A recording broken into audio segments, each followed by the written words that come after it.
The heat of Meereen clung even after sundown, as if the bricks of the Great Pyramid had drunk the sun and refused to let it go.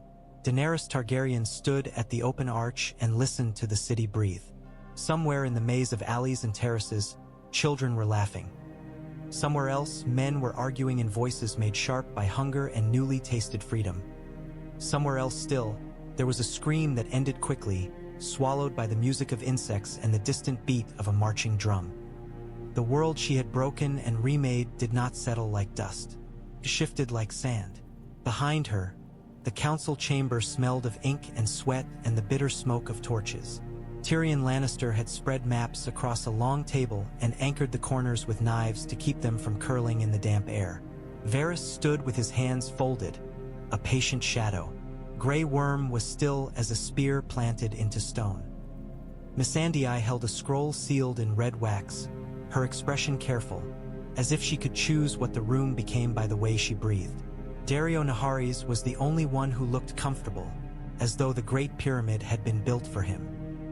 He lounged at the edge of the table, boot hooked over a stool, bright sash loose at his waist, hair dark and tousled in the way of a man who liked to look as if he had just risen from a woman's bed. His smile was quick and wolfish, his eyes always moving. Not restless, exactly, but hungry for the next opening. Daenerys Targaryen did not turn right away. She made herself count the heartbeats of the city below, and the beat of the distant unsullied drill, and the softer sound of dragon wings above. Drogon's cry rolled across the rooftops like thunder, answered a moment later by the thinner, sharper calls of Rhaegal and Viserion in the darkness. "We leave at first light," Daenerys Targaryen said at last. Tyrion Lannister exhaled as if he had been holding his breath for days. "At first light," he echoed, and forced a smile that did not quite fit. "A wonderfully poetic time for conquest." "It is not conquest," Daenerys Targaryen said. The words came out colder than she intended. She was tired of being told what she was, by slavers and saviors alike. "It is home. Home," Daario Naharis murmured, tasting it as if it were wine. "Westeros, cold rocks and colder men. They do not deserve you." "They will have me anyway," Daenerys Targaryen replied. Missandei's fingers tightened around the scroll. "The captains of the fleet request confirmation of the order of sail," Missandei said softly, voice steady as a prayer. "The winds will favor departure before dawn."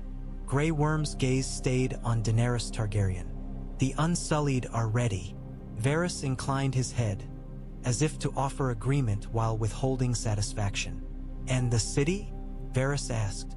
"Meereen remains delicate." That word, delicate, was a silk glove over a blade.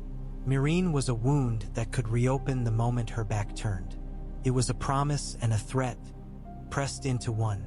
Tyrion Lannister tapped the map where the narrow sea was inked in dull blue. "We have spoken of this, Your Grace. The piece here is stitched, not forged. It needs hands to hold it, a presence that slavers cannot easily buy, and freedmen cannot easily fear."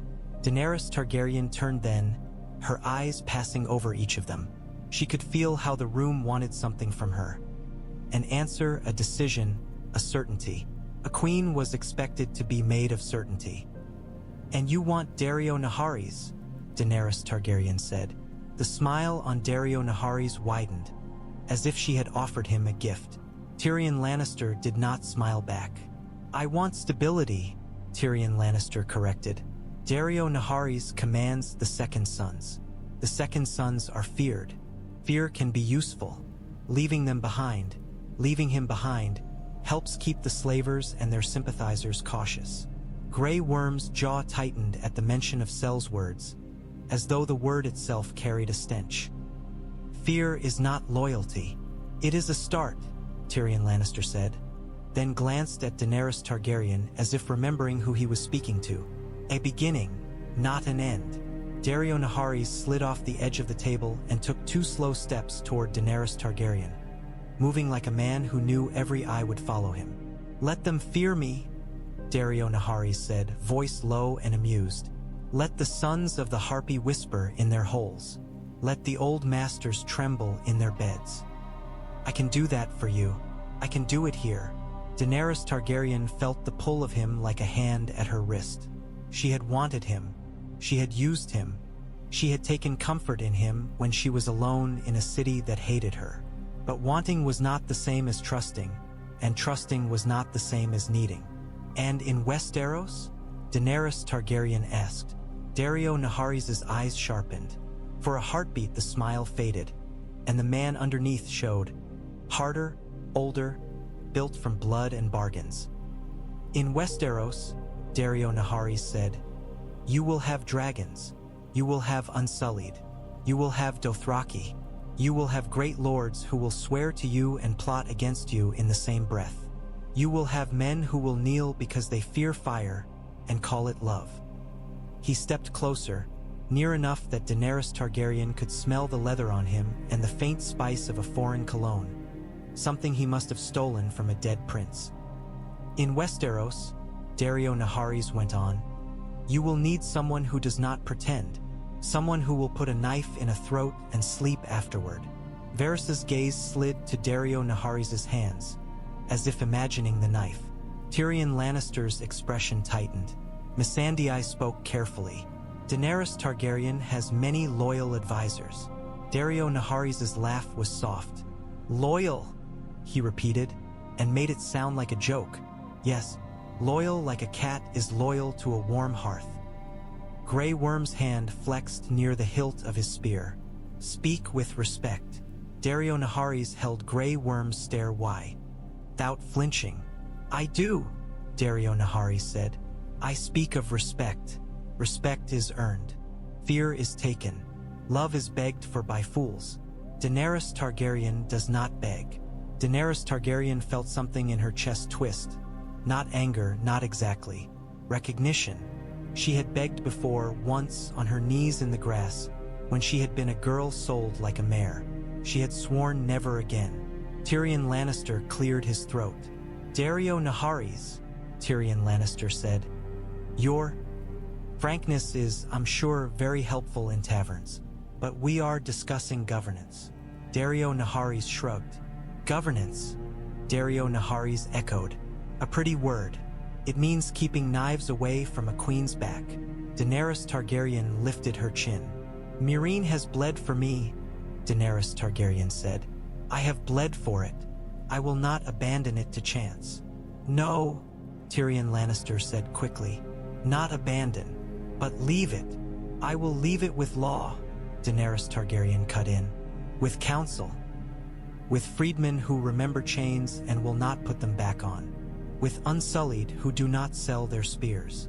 Grey Worm nodded once, solemn and proud. And with fear, Varys murmured, almost too quiet to be heard. Daenerys Targaryen turned her head slightly. Say what you mean, Varys. Varys' expression did not change, but his eyes were gentle, which was more frightening than any anger. If the old powers believe you are truly gone, Varys said, they will test what remains. They will test your counsel. They will test your garrison. They will test the freedmen's courage. They will test the city's memory of you. Daario Naharis smiled again, satisfied. They will test, Daario Naharis agreed. Let them. Tyrion Lannister looked at Daenerys Targaryen with the strained patience of a man trying to keep a ship upright in a storm. Your Grace, Tyrion Lannister said. The plan was yours, Daenerys Targaryen said, and the words were sharper than she meant them to be. She softened her voice, forcing herself to breathe. You are my hand, Tyrion Lannister. You are not my master. Tyrion Lannister dipped his head. No, Tyrion Lannister said. No, Your Grace. Daenerys Targaryen let her gaze rest on Daario Naharis, and she felt the room hold its breath. There were reasons to leave him. There were reasons to take him. The reasons were knives on both sides. I am sailing for Westeros, Daenerys Targaryen said, and Daario Naharis will sail with me. Tyrion Lannister's eyes widened, just slightly. Varys' lips pressed together. Missandei's face stayed calm, but something flickered behind her eyes. Concern or perhaps relief, as if she had been afraid of the pain Daenerys Targaryen would carry if she left him behind. Grey Worm's expression did not change, but his gaze moved to Daario Naharis with a new calculation. If Daenerys Targaryen commanded it, Grey Worm would stand beside the cell's word. That did not mean Grey Worm would ever trust him. Daario Naharis did not gloat. That was the most dangerous thing about him in that moment. He simply stepped closer and bowed, low and theatrical. "As you command, my queen," Daario Naharis said, and the devotion in his voice was real enough to cut. "And Meereen?" Tyrion Lannister asked the question tight. Daenerys Targaryen turned back to the open arch, letting them see her silhouette against the city lights. "Meereen will learn to stand," Daenerys Targaryen said. "If it falls, it will not be because I lacked a lover to watch it." Daario Naharis' laugh was soft behind her. "Lower?" Daario Naharis repeated, amused. "Is that what I am?" Daenerys Targaryen did not answer. Outside, Drogon roared again, and the sound rolled through her bones like a drumbeat. Dragons did not ask permission. Dragons did not negotiate peace. Dragons took the sky because it belonged to them. She would take Westeros the same way, but she would not do it alone. The corridor smelled of old stone and hot metal, the kind of scent that lived in places built by men who believed their power would outlast time. Torches hissed and spat resin. Their light made the carved harpies along the walls seem to writhe, wings curved, talons sharpened for eternity. Melisandre walked beside Daenerys Targaryen with the quiet grace of someone who had learned to move without drawing attention, even when she wore the dignity of freedom like a cloak. Grey Worm followed a pace behind, spear angled, eyes forward. Daario Naharis drifted at Daenerys Targaryen's other shoulder, close enough that his presence warmed the air. When they reached the chamber that had once served as a treasury for a master who loved gold more than life, Daenerys Targaryen stopped. The door was iron, reinforced with bands. Two unsullied guards stood rigid, faces impassive. "Open it," Daenerys Targaryen said. The guards obeyed without a word, and the door swung inward with a groan of metal against stone. Inside, the chamber had been remade. It no longer held coins in neat stacks or jeweled goblets stolen from dead families. It held ledgers, scroll racks, and long benches where men and women sat with ink-stained fingers, counting grain, listing ship repairs, assigning work crews. Freedmen, mostly. A few former masters sat among them too, thin-faced, chastened, watched closely. They rose when Daenerys Targaryen entered. The movement was uneven, uncertain, as if they were still learning what it meant to stand for a queen who had been a slave herself once. Daenerys Targaryen let her gaze sweep over them. "Sit," she said, and waited until they did. An older man with a scarred cheek, one of the freedmen who had led an uprising in the fighting pits, cleared his throat. "Your Grace," he said, voice rough, "we were told you would leave us." Daenerys Targaryen did not flinch. "I am leaving," she said, "but I am not abandoning Meereen." A woman in a plain dress, former master by the cut of her cheekbones and the controlled contempt in her posture, spoke before she could stop herself. "How can you not abandon us if you sail away?" Daario Naharis made a soft sound of amusement, like a man hearing a child ask why the moon did not fall. Daenerys Targaryen kept her eyes on the woman. "Because I leave law," Daenerys Targaryen said. "I leave grain. I leave soldiers who cannot be bought. And I leave you here with each other. So you must learn what you truly are." The freedman leader swallowed. "We are afraid," he admitted.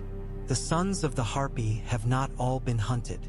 The slavers in Yunkai will return if they sense weakness. The Dothraki will not stay forever. They are wolves." "The Dothraki are mine," Daenerys Targaryen said, and heard how the words sounded. Possessive, absolute. She had earned them in fire. "They will sail with me. But the unsullied remain. Grey Worm will leave a garrison, and you will have a council." The room's murmur rose like insects. Count. Sil was a word that meant different things to different mouths. To some, it meant a chance to speak. To others, it meant a chance to seize. Melisandre stepped forward and unrolled the scroll. "The council will include representatives of the freedmen, the guilds, and those former masters who have sworn the oath, Mhysa said. It will oversee distribution of grain, enforcement of law, and defense works. It will be advised by the scribes of the Temple of the Graces. The former master woman's nostrils flared. We are to be advised by priests? By those who know the city, Daenerys Targaryen said, voice firm. By those who cannot be bought by slavers in Volantis. By those who will answer to Meereen, not to your old harpy gods. The freedman leader looked down at his hands, as if seeing chains in the skin. And if the council fails? He asked. Daenerys Targaryen held his gaze. Then I will return, Daenerys Targaryen said. And I will punish those who betrayed what we built. The promise hung in the air, heavy as a sword. Daario Naharis leaned in close enough that only Daenerys Targaryen could hear him. They believe you, Daario Naharis murmured. They should, but belief fades when you are far. Daenerys Targaryen's jaw tightened. What would you have me do? Daenerys Targaryen asked under her breath. Stay. Daario Naharis' smile was not a smile, exactly. I would have you leave them something to fear, Daario Naharis whispered. She glanced at him and saw in his eyes the simple clarity of a Sellsword's world. If you want obedience, you make disobedience costly. The thought repulsed her and tempted her in the same heartbeat. Grey Worm stepped forward, addressing the room. The Unsullied do not fear, Grey Worm said, voice flat. We obey. The freedmen watched Grey Worm like men watching iron. Some looked comforted, some looked afraid. Daenerys Targaryen drew a slow breath. There will be no crucifixions, Daenerys Targaryen said, as if speaking to herself as much as to them. No mass punishments to satisfy rage, but there will be justice. She looked at the former master woman. If you plot to bring back chains, Daenerys Targaryen said, you will lose more than your status. You will lose your life. The woman's eyes hardened. And if the freedmen plot to kill us? She asked. Will you execute them as well?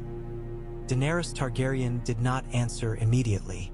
In her mind, she saw Astapor in ashes, the lesson of what happened when freedom had no structure. She saw the men she had crucified outside Meereen, their bodies twisted in the sun. She remembered the satisfaction of vengeance, and the hollow afterward. Yes, Daenerys Targaryen said finally, and the word tasted like iron. If they murder you without cause, they will face justice. Meereen will not be ruled by mobs. It will be ruled by law. The freedman leader's eyes shone with something like grief. Freedom had promised him a world where the old masters suffered. Daenerys Targaryen was promising him a world where he must live beside them instead. It was the harder promise, the more fragile one. Mhysa rolled the scroll up and tied it again. Her gaze met Daenerys Targaryen's, steady and loyal. As they turned to go, the freedman leader called after them. Your Grace, he said, if you take Westeros, will you come back? Daenerys Targaryen paused at the doorway.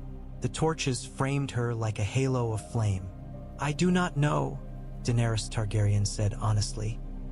But Meereen will be in my heart, whether I return or not. They stepped back into the corridor.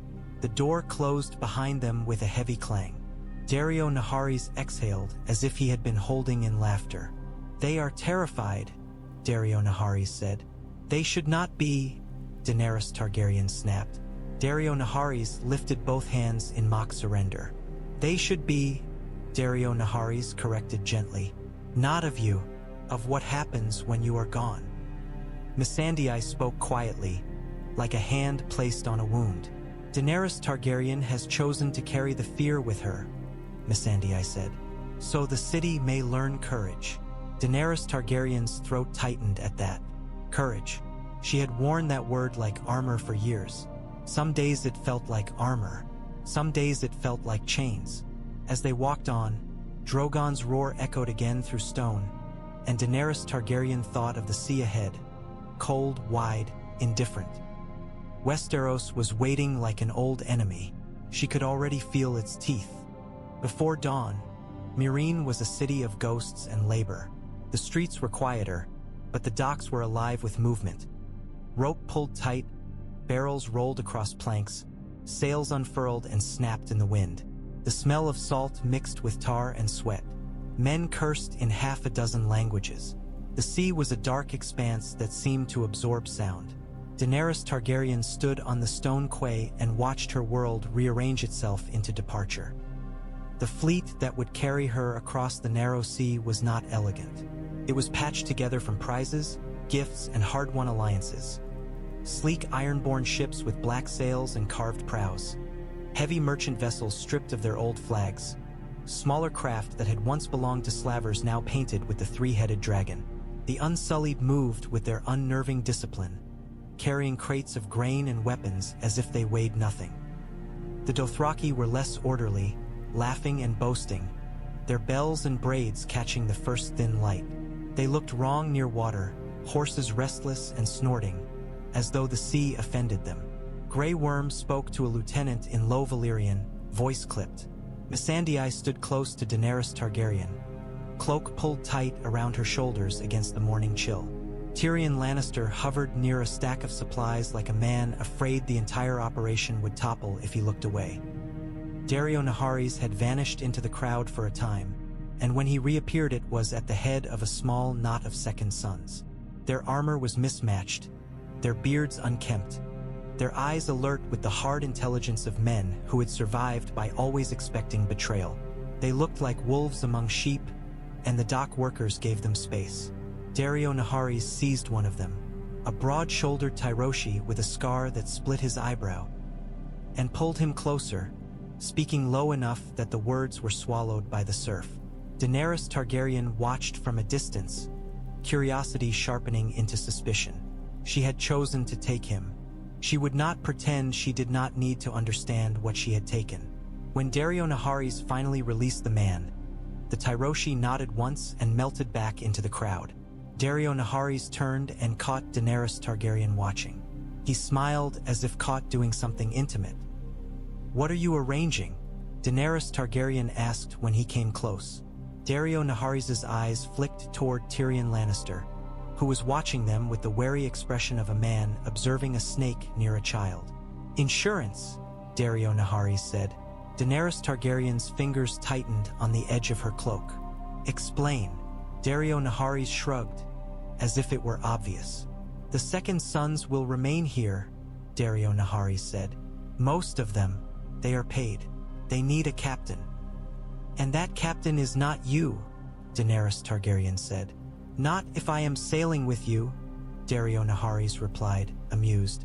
"So I leave a man who fears me, a man who knows that if he kes gold from slavers, if he sells Meereen back into chains, I will come back and cut his throat." Daenerys Targaryen's stomach turned. "You would threaten your own men." Daario Naharis tilted his head. "My men are sellswords," Daario Naharis said. "They follow coin and fear. I give them both." "Coin is not infinite," Daenerys Targaryen said. Daario Naharis' smile flashed. "Fear is," Daario Naharis said. The simplicity of it was brutal. She wanted to reject it. She also knew the world did not care what she wanted. Tyrion Lannister approached, his boots crunching on grit. "Your Grace," Tyrion Lannister said. "The fleet is nearly ready."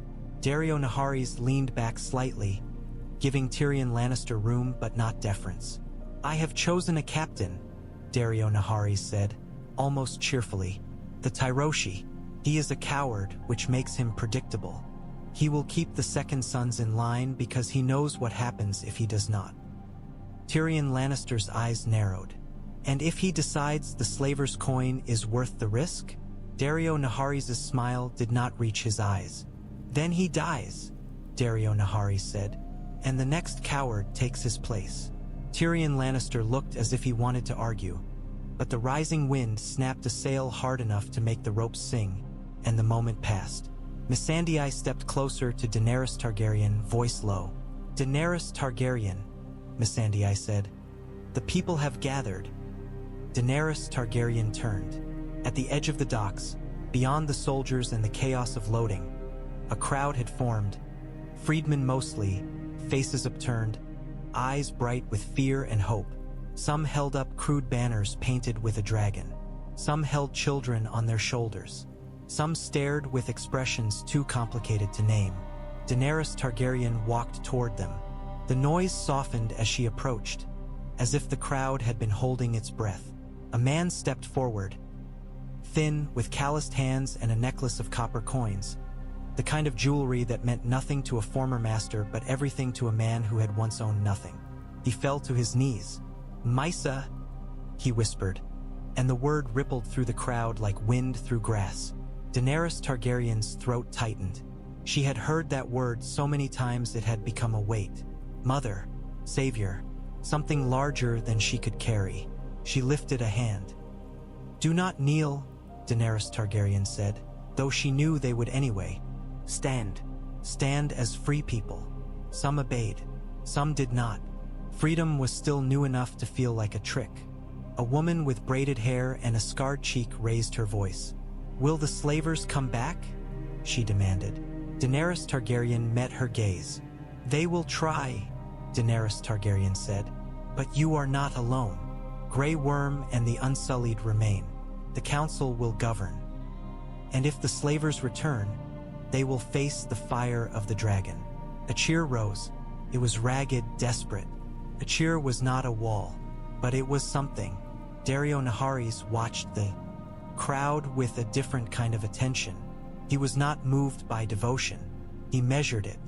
He measured the distance between hope and hunger, the thin line where a mob became a weapon. As Daenerys Targaryen turned back toward the ships, a child broke free of the crowd and ran toward her, bare feet slapping stone. An Unsullied moved to intercept, but Grey Worm lifted a hand, stopping him. The child skidded to a stop in front of Daenerys Targaryen and held up a small wooden carving. A crude dragon, wings chipped, painted red with berry juice. The child's eyes were huge. "For you," the child said in broken Valyrian. Daenerys Targaryen knelt. The stone was cold under her knees, the kind of cold that made her realize how much heat she carried inside. She took the carving gently. "What is your name?" Daenerys Targaryen asked. The child hesitated, as if names were dangerous. "Tess," the child whispered. Daenerys Targaryen smiled, soft and sad. "Tess," Daenerys Targaryen said. "You are brave." She rose, dragon carving in hand, and looked out at the fleet. The sea waited. Westeros waited. The world waited. Tyrion Lannister's voice was quiet beside her. "Your Grace," Tyrion Lannister said. "Once we leave, there is no turning back without losing everything." Daenerys Targaryen stared at the horizon where the sun was bleeding into the water. "Then we do not turn back," Daenerys Targaryen said. Daario Naharis stepped close, his shoulder brushing hers, and for a heartbeat she felt steadied. Not by comfort, but by danger. He was a blade. She had chosen to carry him. "Let them watch you go," Daario Naharis murmured. "Let them remember." Daenerys Targaryen tightened her grip on the little wooden dragon and climbed the gangplank toward her ship, the crowds chanting, chasing her like a tide. The sea had no mercy for men who had lived their lives on land. It rolled and heaved like a living thing, indifferent to prayers, indifferent to banners, indifferent to queens. By the second day, Tyrion Lannister had stopped pretending he was fine.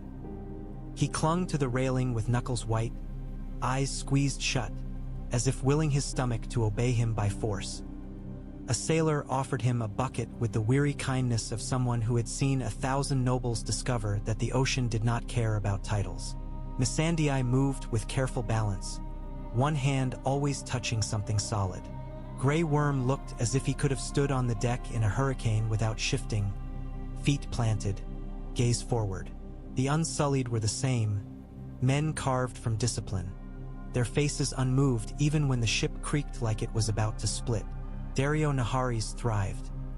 He had never loved the sea, but he loved anything that made other people weak.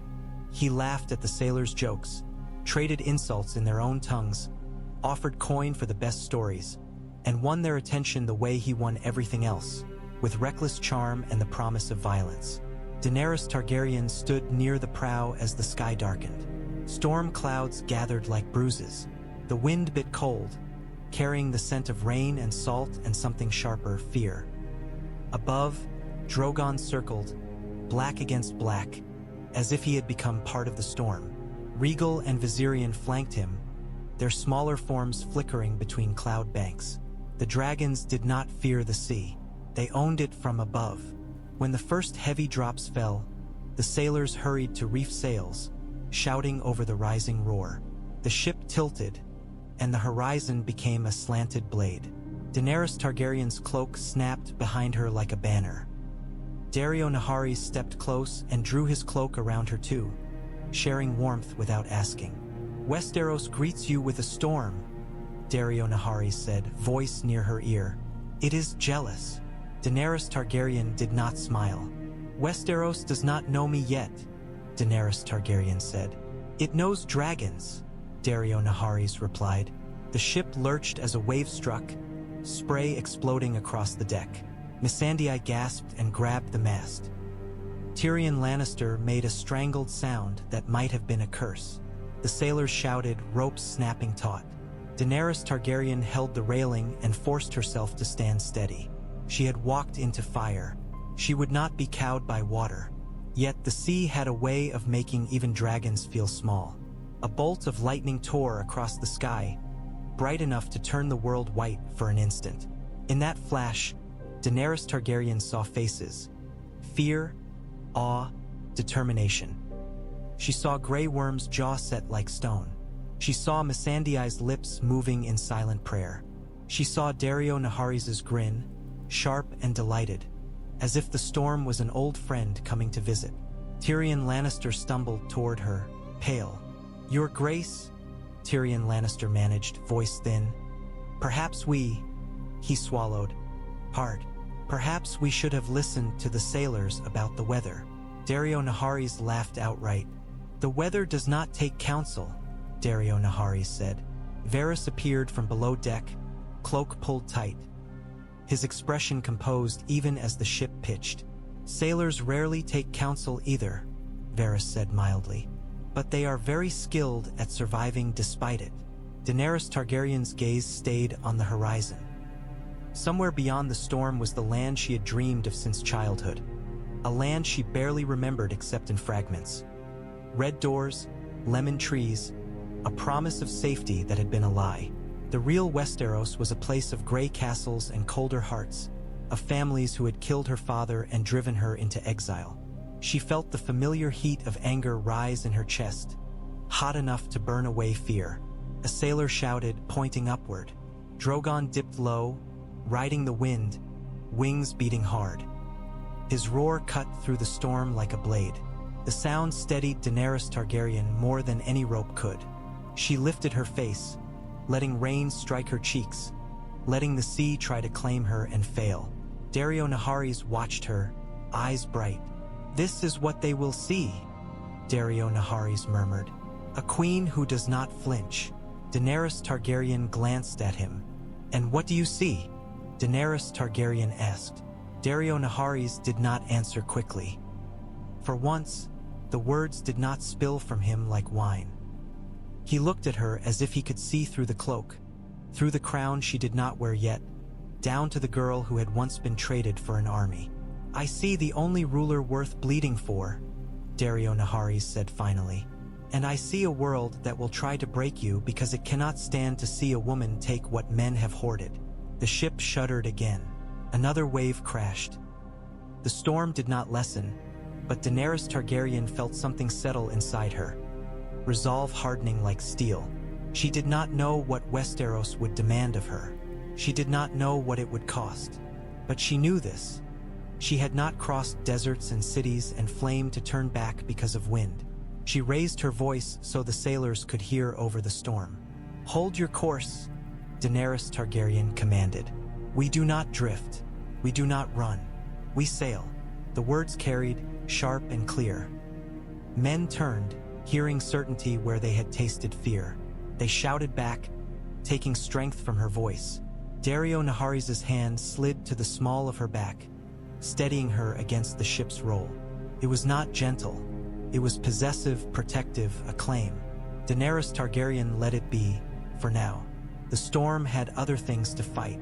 Above, Drogon screamed again, and lightning flashed once more, turning the dragons into living silhouettes of power. In the heart of the storm, Daenerys Targaryen smiled, a small, fierce curve of lips that tasted like war. Night on a ship was different from night on land. The darkness pressed in from every side, the sea an unseen presence that seemed to breathe against the hull. The cabin smelled of damp wood and oil, the air thick with the sweet rot of salt water that seeped into everything. Daenerys Targaryen sat at a narrow table where Tyrion Lannister had spread maps, weighted with stones. The lamp's flame wavered with each sway of the ship, making the inked coastlines dance. Westeros looked small on parchment. It was not small in truth.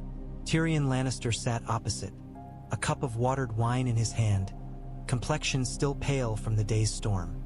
Mhysa stood at Daenerys Targaryen's shoulder, reading over the maps as if memorizing the shape of a place she had never seen.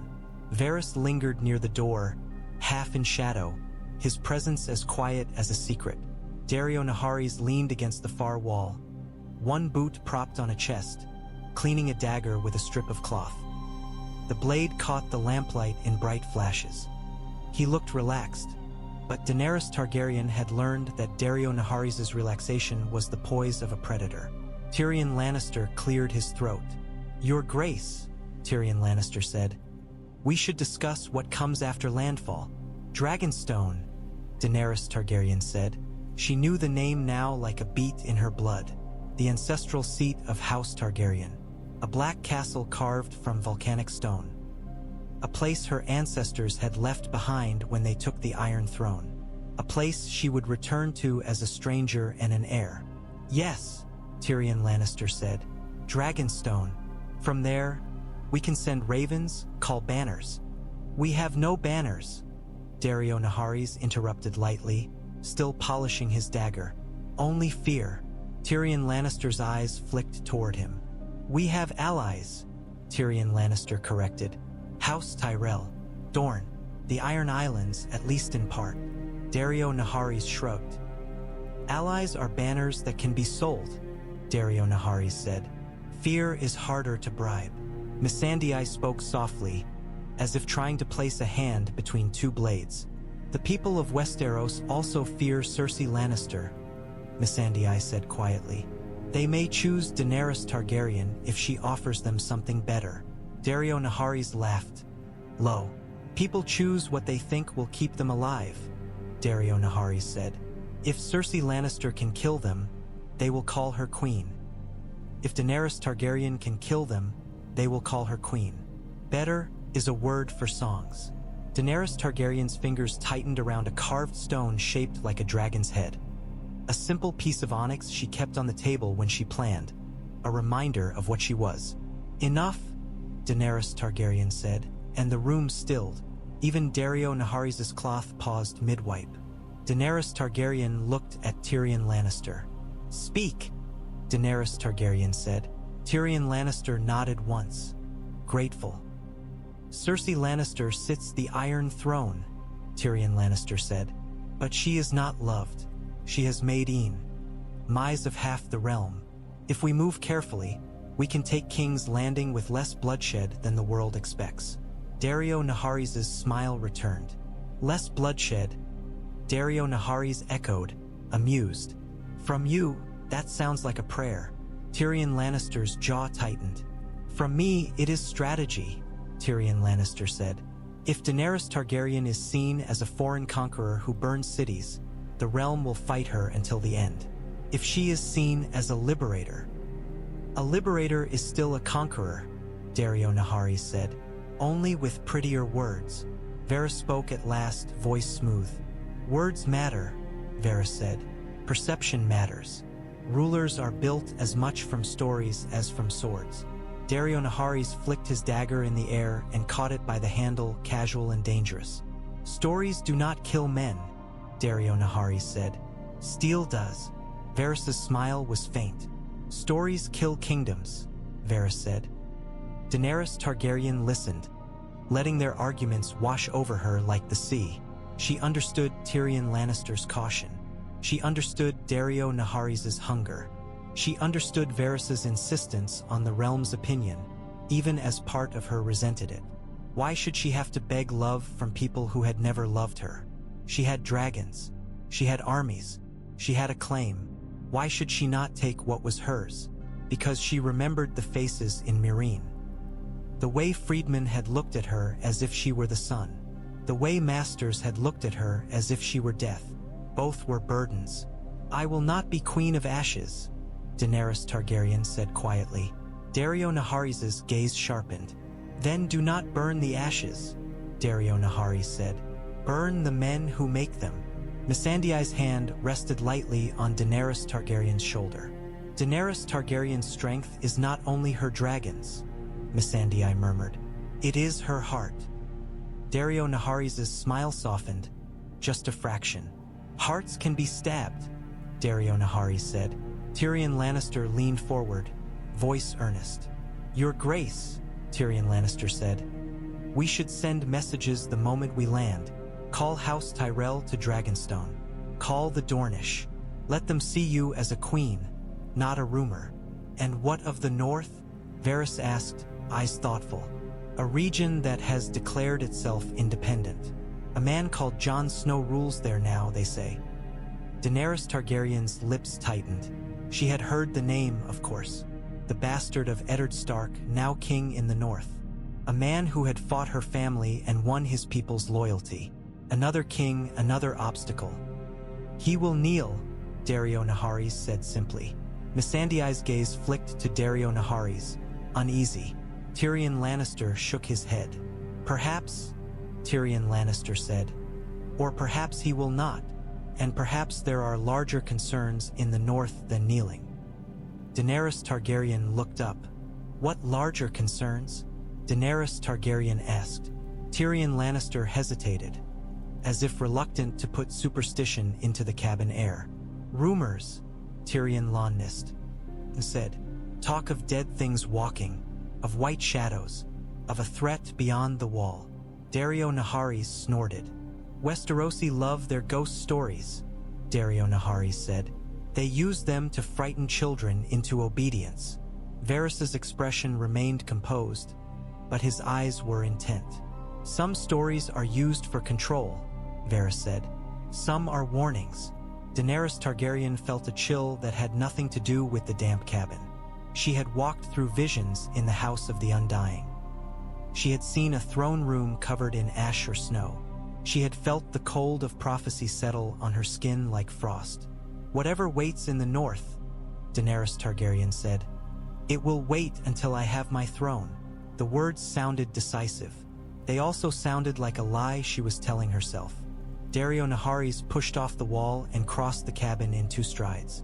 He stopped behind Daenerys Targaryen's chair, hands resting lightly on the wood. "You will have it," Daario Naharis said, voice low. "And when you sit it, they will forget their ghosts." Tyrion Lannister watched Daario Naharis with a look that held both irritation and unease. Varys watched with the same gentle interest he might have given a venomous insect. Daenerys Targaryen stared down at the map, at the jagged coastline of Westeros, at the inked name King's Landing. The letters were bold, confident. The city itself would not be. Somewhere above, the ship creaked. The sea hissed against the hull like a whispering crowd. Daenerys Targaryen lifted the carved Dragonstone and set it on Dragonstone on the map. The gesture was small, but it felt like a vow. Dragonstone emerged from the mist like an old wound. Black cliffs rose from gray water, jagged and unforgiving. The castle itself sat atop the rock like something grown rather than built, its towers shaped like twisted spines, its walls carved with dragons that looked as though they might unfurl and fly away if the stone remembered how. Daenerys Targaryen stood at the bow as the fleet approached, cloak snapping behind her. The wind here was colder than in Slaver's Bay, sharper, carrying the scent of wet stone and seaweed and something faintly metallic. Westeros smelled like iron. Missandei's breath caught. "It is beautiful," Missandei whispered. "It is home," Daenerys Targaryen said, though the word felt strange in her mouth.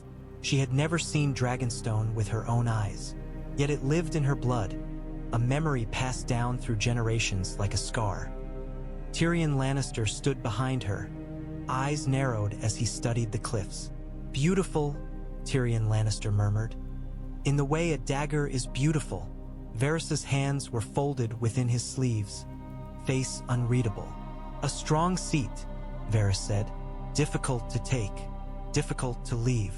Grey Worm watched the shoreline with the focused intensity of a man who measured every possible ambush. The Unsullied lined the deck behind him, silent, ready. Daario Naharis was not silent. He leaned over the railing, grinning at the castle's carved gargoyles. "Your ancestors had good taste," Daario Naharis said. "They built a monster's nest." Daenerys Targaryen glanced at him. "And you approve?" "I approve of anything that scares men," Daario Naharis said. "This will scare them." A horn sounded from one of the iron-born ships, low and mournful. The fleet sails shifted as captains adjusted course to avoid hidden rocks. The water here was treacherous, churned by currents that could dash a ship against stone in a heartbeat. Above, Drogon swooped low and landed on a rocky outcrop near the castle, claws scraping stone. His wings folded, and he lifted his head, staring down at the approaching ships like a king inspecting his subjects. Regal and Viserion circled once more before following, perching on higher rocks, their calls echoing off the cliffs.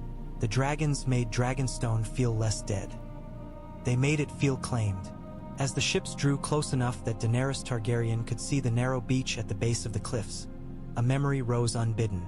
Viserys Targaryen's voice, bitter and hungry, speaking of what was stolen. He had promised her they would return here with an army. He had promised 1,000 things. He had died with melted gold on his head, and his promises had died with him. Daenerys Targaryen tightened her grip on the railing. "Lower the gangplanks," Daenerys Targaryen commanded. The ships bumped against makeshift docks, wood creaking. Sailors leapt to tie ropes. Unsullied moved in perfect order, boots thudding. Dothraki followed less neatly, their braids swinging, eyes scanning the straw. NG stone land with distrust. Daenerys Targaryen stepped onto the dock. The wood was slick beneath her boots. The air was damp enough to cling to her eyelashes. She looked up at the castle and felt her throat tighten. Not with fear, with something like grief. So much had been lost, stolen, burned. She had been born on a stormy night, they said, and the sea had roared. She had left this place as an infant, carried away from assassins. She returned now not as a child fleeing, but as a queen with dragons. Tyrion Lannister came up beside her, breathing hard from the climb already begun. "Shall we kneel and kiss the ground?" Tyrion Lannister asked, attempting humor. Daenerys Targaryen's lips twitched. "No," Daenerys Targaryen said. "We will walk." Grey Worm moved ahead with a squad of Unsullied, spears ready. Missandei stayed close to Daenerys Targaryen's side. Varys glided behind, silent, already listening to the castle's emptiness as if it might whisper secrets. Daario Naharis fell into step with Daenerys Targaryen. "This place is lonely," Daario Naharis said, quieter than usual. "It has been empty," Daenerys Targaryen said. "For years." Daario Naharis's gaze lingered on the dragon carvings. "Not empty," Daario Naharis said. "Sleeping." They climbed stone steps cut into the cliff, narrow and steep. The path wound upward through black rock slick with moss. Wind whipped at their cloaks. Somewhere above, Drogon roared, the sound rolling down like a challenge. As they reached the gate, Daenerys Targaryen expected resistance. A garrison, a lord, someone to bar her way. Instead, the gate stood open, yawning like a mouth. Inside, the courtyard was deserted. Weeds pushed through cracks. Rainwater pooled in low places. The dragon statues stared with blind stone eyes. Daenerys Targaryen stepped forward slowly, the sound of her boots echoing. Her breath fogged faintly in the chill. She could hear the distant crash of waves far below, constant and indifferent. She crossed the courtyard toward the great doors of the main hall. The wood was dark, weathered. The handles were shaped like dragon heads, their mouths open as if to bite. She reached out and placed her hand on one carved head. The wood was cold, the grain rough under her palm. For a heartbeat, she felt like a child again, touching something forbidden, something that belonged to a family she barely knew except through stories and ghosts. She pushed. The door swung inward with a low groan, revealing darkness and dust and the faint smell of old smoke. The hall beyond was vast, lit only by narrow windows high in the walls, the pale gray light cutting through like thin blades. Daenerys Targaryen stepped inside. Behind her, Tyrion Lannister murmured, almost reverent despite himself, "Welcome home." Daenerys Targaryen did not answer. She walked forward, each step echoing, and felt the castle accept her like a beast recognizing its master. Daario Naharis' voice was soft behind her. "Now, Daario Naharis said, let us take a kingdom." The stone table was colder than Daenerys Targaryen expected. It sat in the center of the hall like an altar, carved into the shape of Westeros, every river and mountain rendered in chiseled relief. It was a map made of stone, permanent, unforgiving, a reminder that the land did not bend easily. Daenerys Targaryen approached it slowly. Her fingertips brushed the carved outline of the narrow sea, then the jagged edges of the Vale, the long spine of the mountains. The north sprawled huge at the top, blank and heavy. King's Landing was a small bump along the coast, a place she had never seen and yet had imagined 1,000 times. Tyrion Lannister circled the table, eyes wide with a scholar's wonder. "I have heard of this," Tyrion Lannister said, voice echoing in the hall. "A map you can walk around, a kingdom you can touch." Varys's gaze swept the shadows in the high arches. "A useful tool," Varys murmured, "but a tool does not make a craftsman." Missandei moved through the hall, lighting candles set into iron sconces. The flames pushed back darkness in small, trembling circles. Each new light revealed more of Dragonstone's stark beauty. Black stone columns, dragon motifs in every carving, scars of soot from old fires. Grey worm directed unsullied to positions at doors and stairwells, turning the ancient hall into a guarded command post in a matter of minutes. The discipline was so practiced it seemed effortless. Daario Naharis stood at the table's edge, fingers resting on the carved streets of King's Landing, as if imagining the easiest way to slit the city's throat. Daenerys Targaryen watched him. "Do not get too comfortable," Daenerys Targaryen said. Daario Naharis' smile flashed. "Comfort is for men who plan to live a long time," Daario Naharis said. "I plan to live just long enough to see you crowned." Tyrion Lannister coughed softly, a sound meant to be polite but carrying irritation. "Your Grace," Tyrion Lannister said, "we should begin planning our first moves." Daenerys Targaryen nodded, forcing herself into the role the room demanded. "Speak," Daenerys Targaryen said. Tyrion Lannister placed a hand near the reach on the stone table. "House Tyrell still holds High Garden," Tyrion Lannister said. "Olenna Tyrell will support you. Their grain feeds King's Landing. If we cut that supply, starve the city," Daario Naharis said, delighted. "Yes." Tyrion Lannister shot him a look. "Not starve," Tyrion Lannister said. Force a surrender without burning." Daario Naharis lifted a brow. "Starvation is burning slowly," Daario Naharis said. "But fine. Press." Varys glided closer, hands still folded. "Dorne," Varys said, tapping the southernmost part of the table. "If the Dornish remain loyal to the Alliance, their spears can strike up the coast. The Ironborn ships can blockade Blackwater Bay. We can isolate King's Landing." Missandei finished lighting the last candle and returned to Daenerys Targaryen's side. Her gaze lingered on the stone table, tempered by worry. "King's Landing is full of people," Missandei said quietly. "Children, mothers, slaves perhaps. They will suffer if there is war." "There is always suffering," Daario Naharis said. Daenerys Targaryen's voice turned sharp. "Not always necessary," Daenerys Targaryen said. Daario Naharis' eyes met hers without apology. Necessary is a word people use after they have done what they wanted, Daario Naharis said. You want the throne. The throne is taken with suffering. If you pretend otherwise, you will be surprised when the screams begin. Tyrion Lannister's expression tightened. There are other ways, Tyrion Lannister insisted. Diplomacy, strategy, bringing people to you rather than forcing them. Daario Naharis' laughter was low. Bring them, Daario Naharis said. Yes, invite Cersei Lannister to tea. Varys' voice slid between them like silk. Mockery aside, Varys said, Tyrion Lannister is correct in one respect. Daenerys Targaryen's image matters. The realm has been told she is a foreign invader with savage horsemen and eunuch soldiers. They have been told she will burn their septs and steal their children. If we confirm those fears, we make enemies where there might have been allies. Daario Naharis leaned on the table. If they fear her, Daario Naharis said, they will not dare resist. Fear breeds resistance, Varys replied, gentle as poison. It also breeds assassins. At that, Grey Worm's gaze shifted, focused. Daenerys Targaryen felt her skin prickle. Assassins. She had been hunted since she was a child. She had learned to sleep with danger.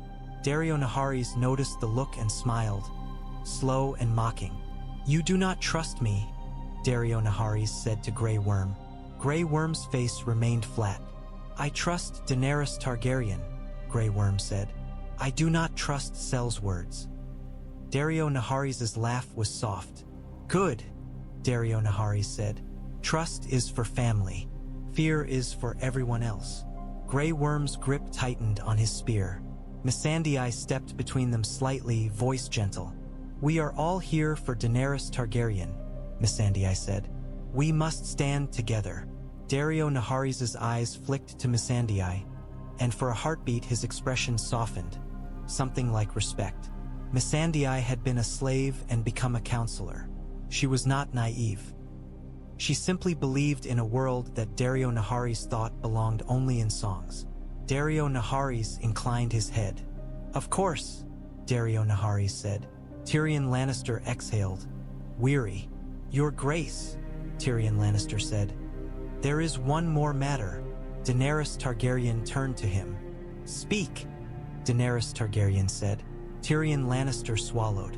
We have received reports, Tyrion Lannister said, that Cersei Lannister has begun gathering forces in King's Landing. She is arming the city.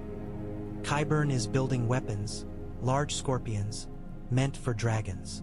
Daario Naharis' smile vanished. He looked suddenly very awake. Weapons for dragons, Daario Naharis repeated, tasting the words like poison. That is bold. Varys nodded. Cersei Lannister is desperate, Varys said. Desperation makes people inventive. Daenerys Targaryen felt heat rise in her chest. The idea of someone aiming steel at her children made something primal stir inside her. Drogon was not just a weapon. Drogon was blood. Drogon was hers. We will not underestimate her, Daenerys Targaryen said. Daario Naharis stepped closer. Then let me go, Daario Naharis said quietly. Tyrion Lannister's eyes narrowed. Go where? Tyrion Lannister asked, though he already looked like he feared the answer. Daario Naharis' gaze stayed on Daenerys Targaryen. King's Landing, Daario Naharis said. Send me with a handful of men. I will find these weapons. I will burn them. I will slit the throats of the men who build them. Quietly, Missandei's breath caught. Grey Worm's expression sharpened. Varys' eyes gleamed with interest, like a man watching two chess pieces move. Tyrion Lannister shook his head immediately. No, Tyrion Lannister said. Absolutely not. That is exactly the kind of thing that wins wars, Daario Naharis cut in. While you send ravens and make speeches. Tyrion Lannister's voice rose, frustrated. Assassination is not a plan, Tyrion Lannister said. It is a spark. Sparks start fires you cannot control. Daario Naharis smiled again, dangerously. Fire is what we have, Daario Naharis said. Daenerys Targaryen stared at Daario Naharis. She thought of the sea passage. She thought of Dragonstone's carved dragons. She thought of Meereen's fragile peace.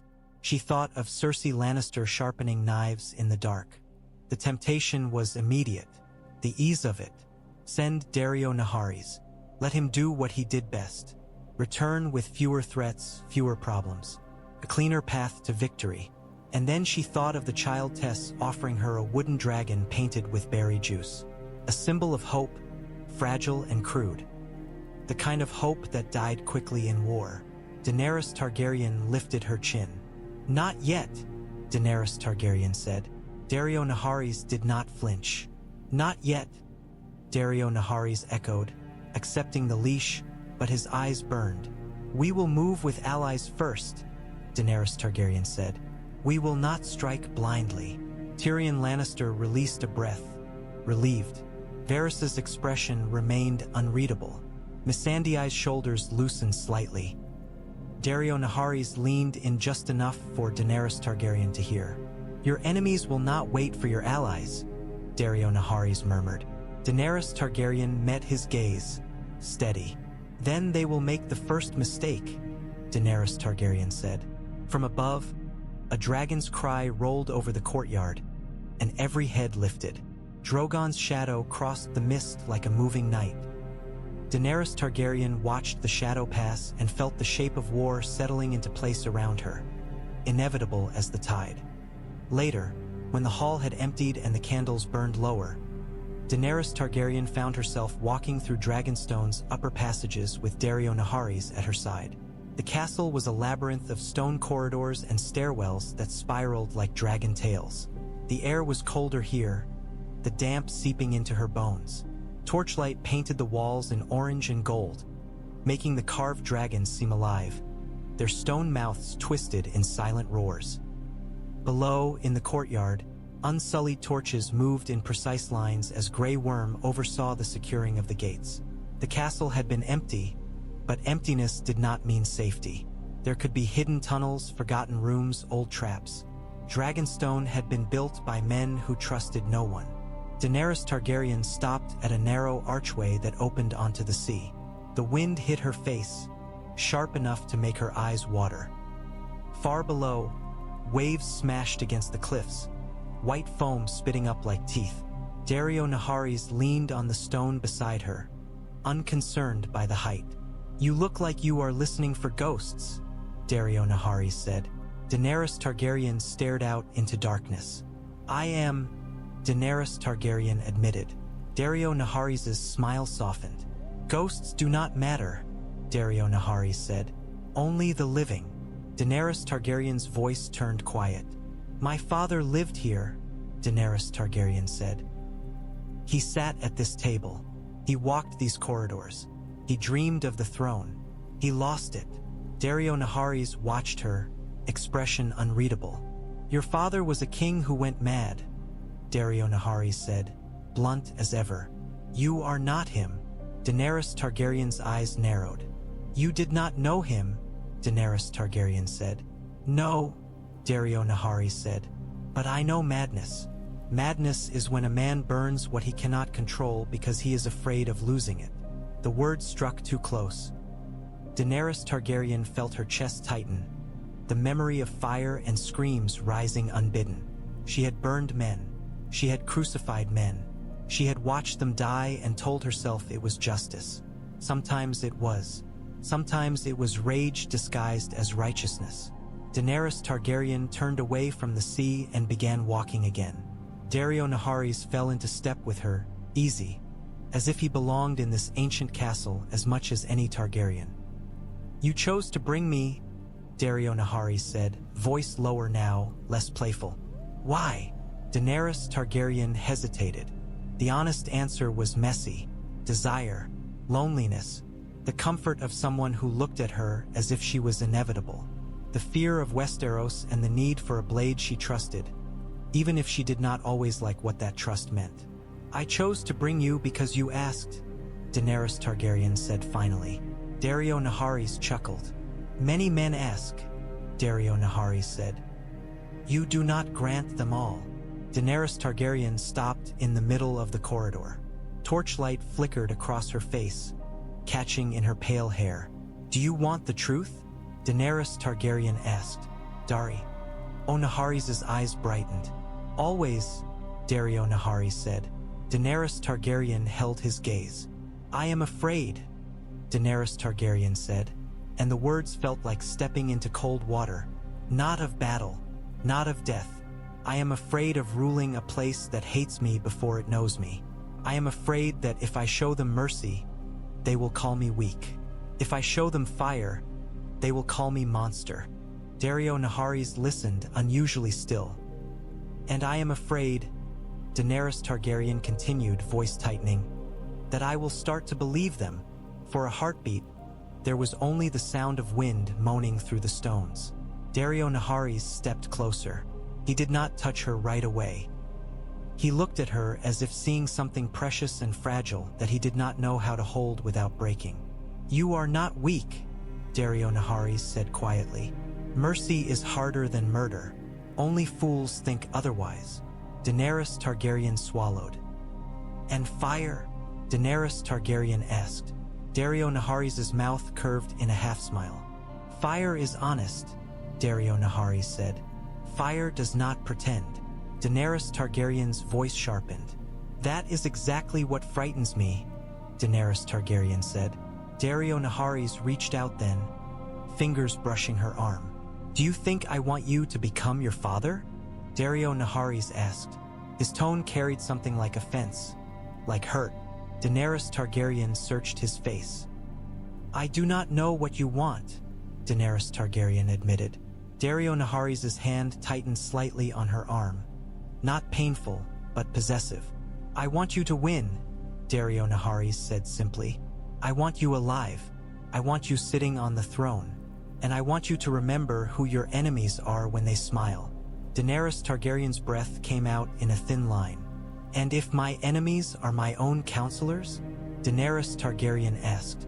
Daario Naharis' smile returned, sharp. "Then you should be grateful you brought me," Daario Naharis said. Daenerys Targaryen pulled her arm free, not violently, but with intention. She did not want to be owned, even by devotion. She had been owned once. She would never be again. "I did not bring you to threaten Tyrion Lannister," Daenerys Targaryen said. Daario Naharis spread his hands. "I would never threaten Tyrion Lannister," Daario Naharis said, sounding almost sincere. "I would simply remove obstacles." Daenerys Targaryen stared at him, and a laugh threatened to escape her despite herself, bitter and amused at once. "You are an obstacle," Daenerys Targaryen said. Daario Naharis' grin widened. "Yes," Daario Naharis said, "but I am your obstacle." From somewhere above, a heavy thump sounded, Drogon shifting his weight on stone. Daenerys Targaryen glanced up through a narrow window slit and saw a flash of amber eyes in the dark. Drogon watched her as if he could see into her bones. Daenerys Targaryen looked back at Daario Naharis. "Do not make me regret this," Daenerys Targaryen said. Daario Naharis bowed his head slightly, and or once the gesture was not theatrical. "I will make you queen," Daario Naharis said. Daenerys Targaryen turned and continued down the corridor, boots echoing. Daario Naharis followed, shadow and blade, and Dragonstone swallowed them both. The next morning, Dragonstone woke slowly, as if the castle itself needed time to remember what it was for. Mist clung to the courtyard. The sea's roar was a constant heartbeat beneath everything. Unsullied moved through the fog like ghosts in bronze, their spear points catching pale light. Grey Worm walked the line, inspecting straps and shields, voice low and exacting. The Unsullied did not need encouragement. They needed only orders. On the far side of the yard, Tyrion Lannister and Varys spoke in hushed tones near a temporary table where maps and Raven's messages were being sorted.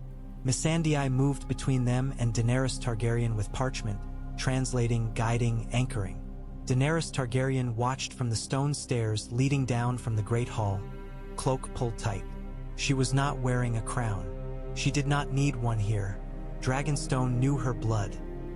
Daario Naharis stood near a cluster of second sons, teaching them no, reminding them how to fight in silence. He demonstrated a knife hold, wrist loose, blade angled to slip between ribs. The Sellswords watched with hungry attention. They were not loyal like Unsullied.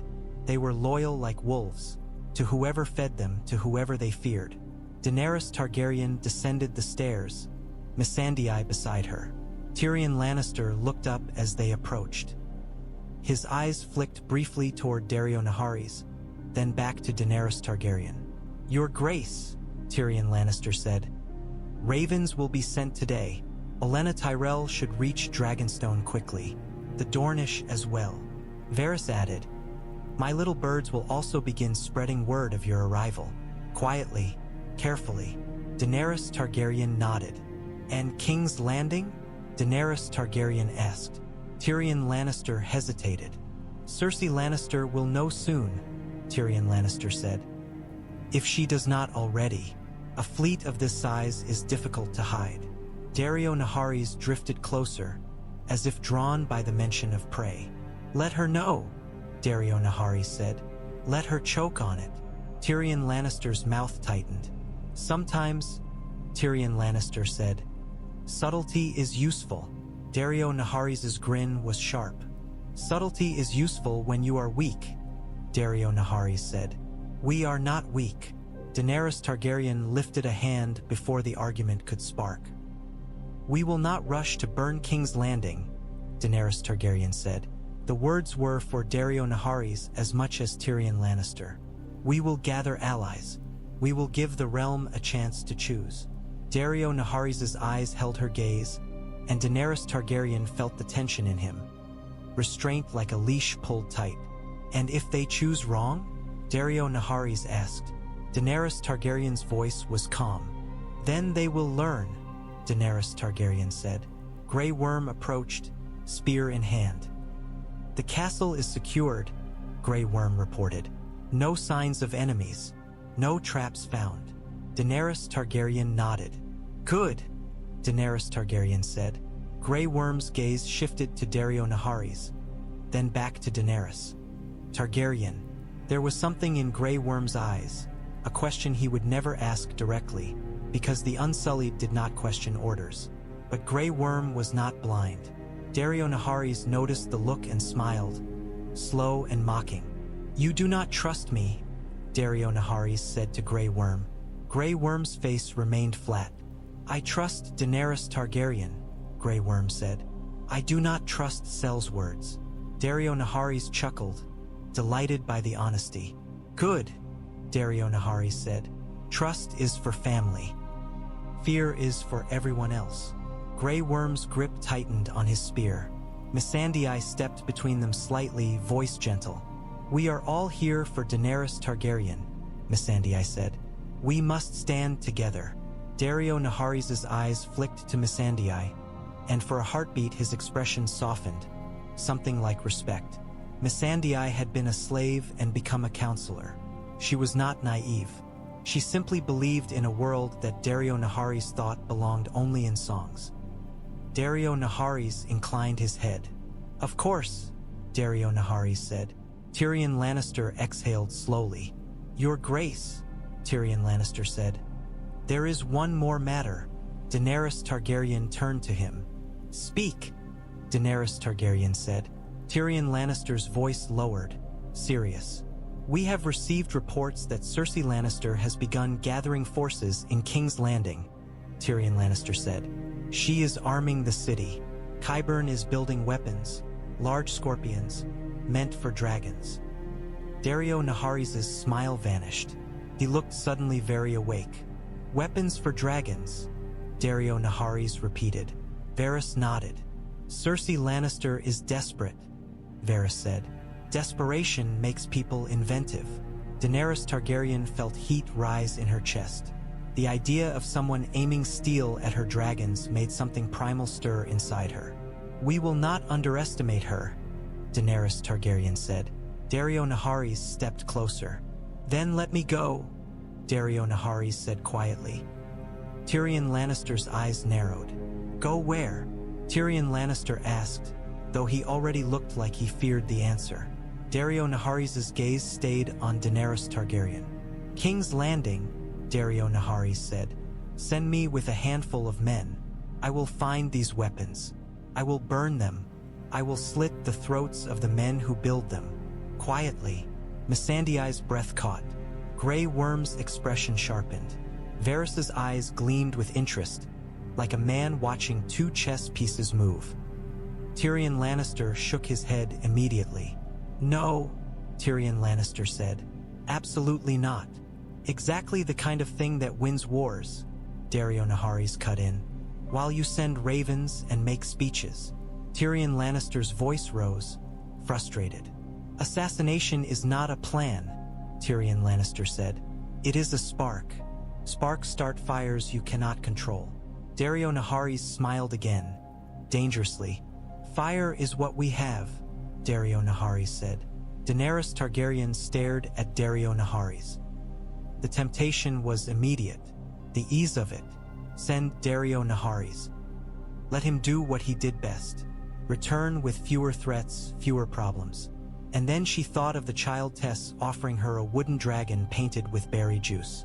A symbol of hope, fragile and crude. The kind of hope that died quickly in war.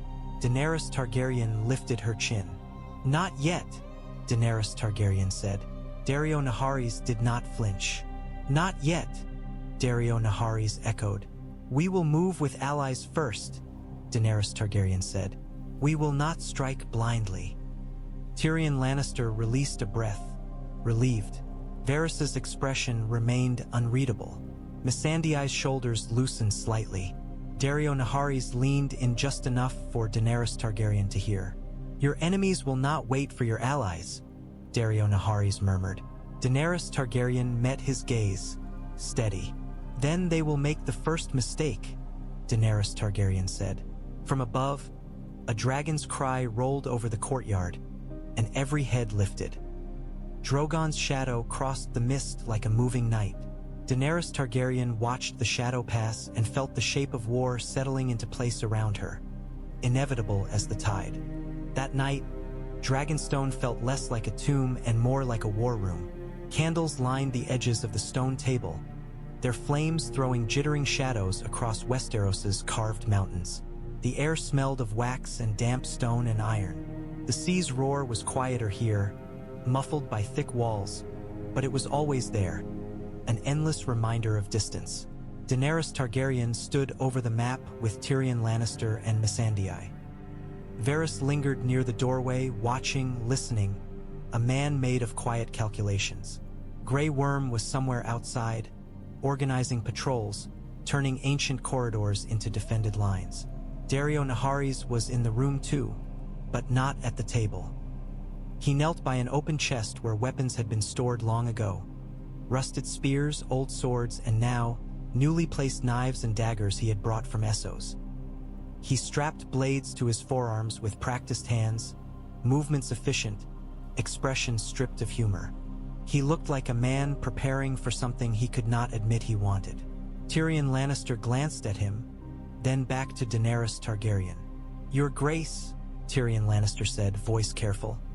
"I know you told Daario Naharis no, but we should consider what information he might bring if he goes," Daenerys Targaryen finished. Tyrion Lannister's face tightened. "If someone goes," Tyrion Lannister corrected. "Scorpions for dragons are not a rumor we can ignore. If Cersei Lannister truly has weapons capable of killing." Daenerys Targaryen's hand tightened on the stone edge. "Do not say it," Daenerys Targaryen said. Missandei's voice was soft. "Daenerys Targaryen," Missandei said. "Perhaps we can send spies who are not soldiers." Varys's eyes gleamed faintly. "I have spies," Varys said. "In some places, not as many in King's Landing as I once did." Cersei Lannister has been thorough. Daario Naharis spoke without looking up. "Then you send me," Daario Naharis said. "I do not need birds. I have feet." Tyrion Lannister's mouth tightened. "You have knives," Tyrion Lannister said. Daario Naharis' hands paused. He looked up at Tyrion Lannister with a smile that had no warmth. Yes, Daario Naharis said. I have knives. They work. Daenerys Targaryen held up a hand. Enough, Daenerys Targaryen said, and the room quieted. She looked down at the stone map. Her finger hovered over King's Landing. She imagined scorpions mounted on towers, steel bolts aimed at the sky. She imagined Drogon's wings pierced, his roar cut short. The thought made her vision blur with rage. She forced herself to breathe. Varys, Daenerys Targaryen said, how long until our allies arrive? Varys tilted his head slightly, considering. Olenna Tyrell is nearby, Varys said. Her ships can reach us quickly. Dorne may take longer. The Ironborn are already at sea. Daenerys Targaryen nodded once. We will wait, Daenerys Targaryen said. The words felt like swallowing a stone. But not for long. Daario Naharis rose smoothly, the knives now. Strapped, his posture coiled. Waiting is what prey does, Daario Naharis said. Daenerys Targaryen's gaze snapped to him. Do not call me prey, Daenerys Targaryen said. Daario Naharis' eyes softened, almost apologetic. Never, Daario Naharis said. But if you wait too long, you become what your enemies hunt. Tyrion Lannister rubbed his forehead, frustration evident. Your Grace, Tyrion Lannister said. What does Daario Naharis propose? Sneaking into King's Landing alone? Killing a few engineers? That does not end a war. It ends a threat, Daario Naharis said. It starts another, Tyrion Lannister countered. Missandei stepped closer to Daenerys Targaryen, voice low. Daenerys Targaryen must decide what kind of queen she will be in Westeros, Missandei said. The kind who begins with a knife, or the kind who begins with an offer. Daenerys Targaryen stared at the map and felt the weight of it. In Meereen, she had been Mhysa, a breaker of chains. In Westeros, she would be a stranger with fire. The choices she made now would decide how the realm remembered her, if it remembered her at all. Outside, a shadow passed the window. Drogon's silhouette crossed the moonlight, huge and silent, wings beating slow. The sight of him steadied her. He did not doubt. He did not ask permission from a world that wanted him dead. Daenerys Targaryen lifted her hand and placed her palm flat on the stone map, right over Dragonstone. She felt cold stone beneath skin, but heat within her. We will begin with ravens, Daenerys Targaryen said. With alliances, with a chance for the realm to see me as more than a threat. Daario Naharis' jaw tightened. Tyrion Lannister looked relieved. Varys' expression remained inscrutable. Missandei's shoulders loosened slightly. But, Daenerys Targaryen continued, voice hardening. We will also prepare for the realm to refuse. Daario Naharis' smile returned, small and fierce. There is the dragon, Daario Naharis murmured. Daenerys Targaryen turned her gaze to him. If you go to King's Landing without my leave, Daenerys Targaryen said, I will have you chained. Daario Naharis' eyes glittered. He did not look afraid. He looked pleased, as if the threat confirmed that she understood the stakes. Then I will ask your leave, Daario Naharis said. Daenerys Targaryen held his gaze for a long moment, seeing devotion and danger braided together so tightly she could not separate them. Not yet, Daenerys Targaryen said again, and made it an order. Daario Naharis bowed his head. As you command, Daario Naharis said, and the words carried obedience, real obedience, for now. Daenerys Targaryen turned back to the map, to the carved outline of a kingdom that had never wanted her. She listened to the sea. She listened to the castle. She listened to the quiet breathing of the people who had chosen to follow her across the world. Somewhere outside, Drogon roared, and the sound rolled through Dragonstone like a promise. Daenerys Targaryen did not flinch. She simply closed her eyes for a heartbeat and let herself imagine the Iron Throne beneath her hand. Cold metal, sharp edges, a seat that cut as much as it crowned. When she opened her eyes, the candlelight made the stone map look like it was bleeding gold. We begin, Daenerys Targaryen whispered again, and this time the word felt like destiny. The painted table was older than most of the men arguing over it.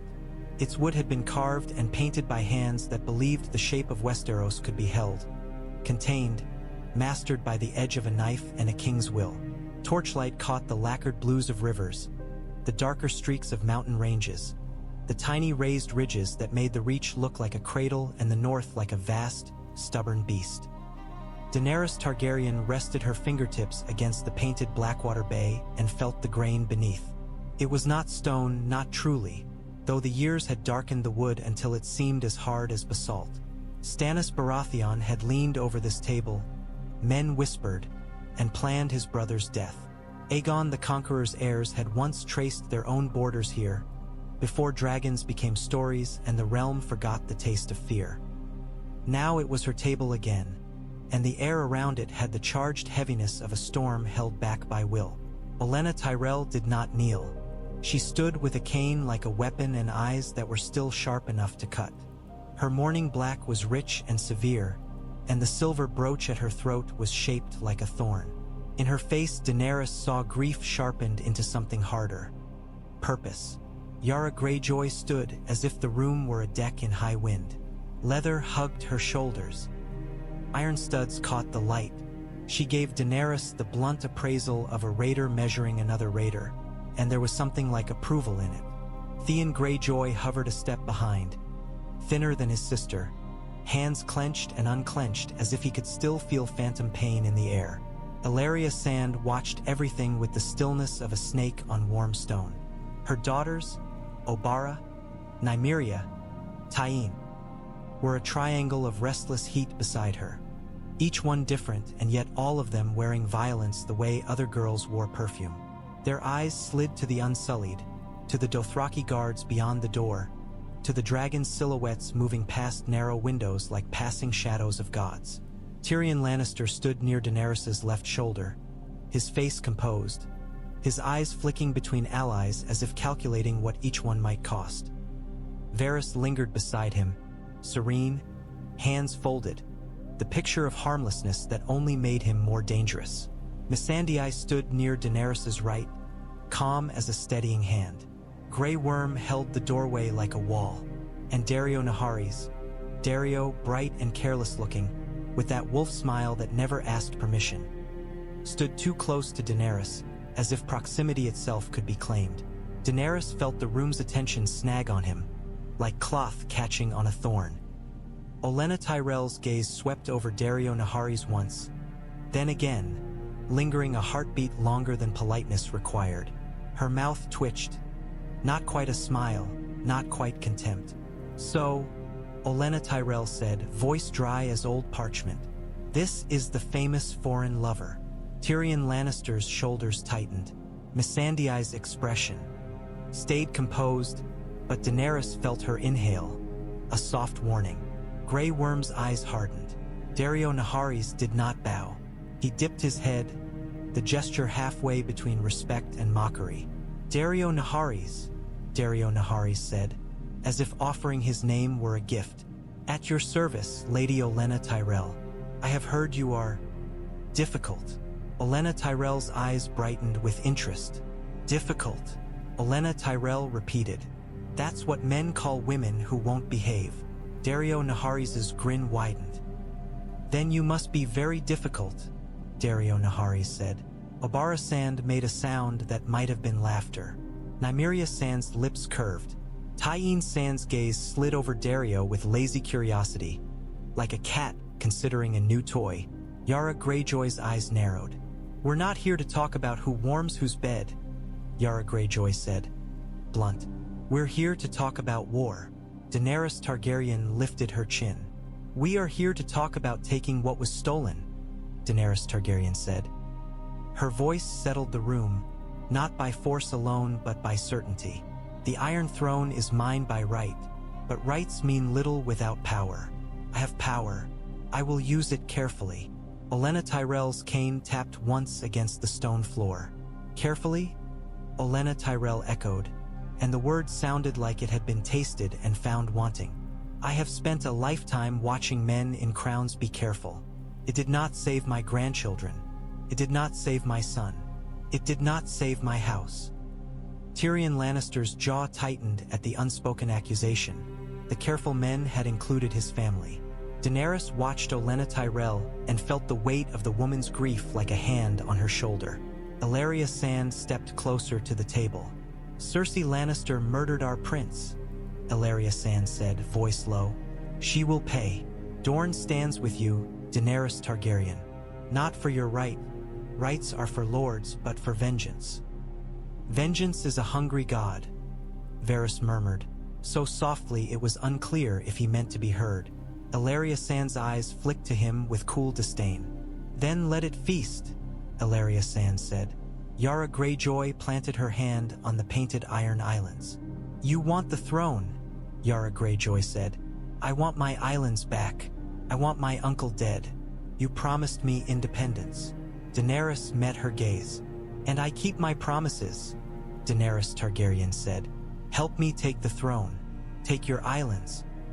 Rule them as you see fit, so long as you do not raid and rape and reave as your ancestors did." Yara Greyjoy's mouth quirked. "No reaving," Yara Greyjoy said. "It'll break my men's hearts." Daario Naharis chuckled, delighted. "I like her," Daario Naharis said. Tyrion Lannister shot him a warning look. "Your Grace," Tyrion Lannister began, and Daenerys heard the carefulness in his voice, the deliberate shaping of strategy. "If we strike King's Landing directly, we burn it," Olenna Tyrell finished for him, blunt. "Yes, that would be simple." Tyrion Lannister's eyes flicked to Daenerys, pleading.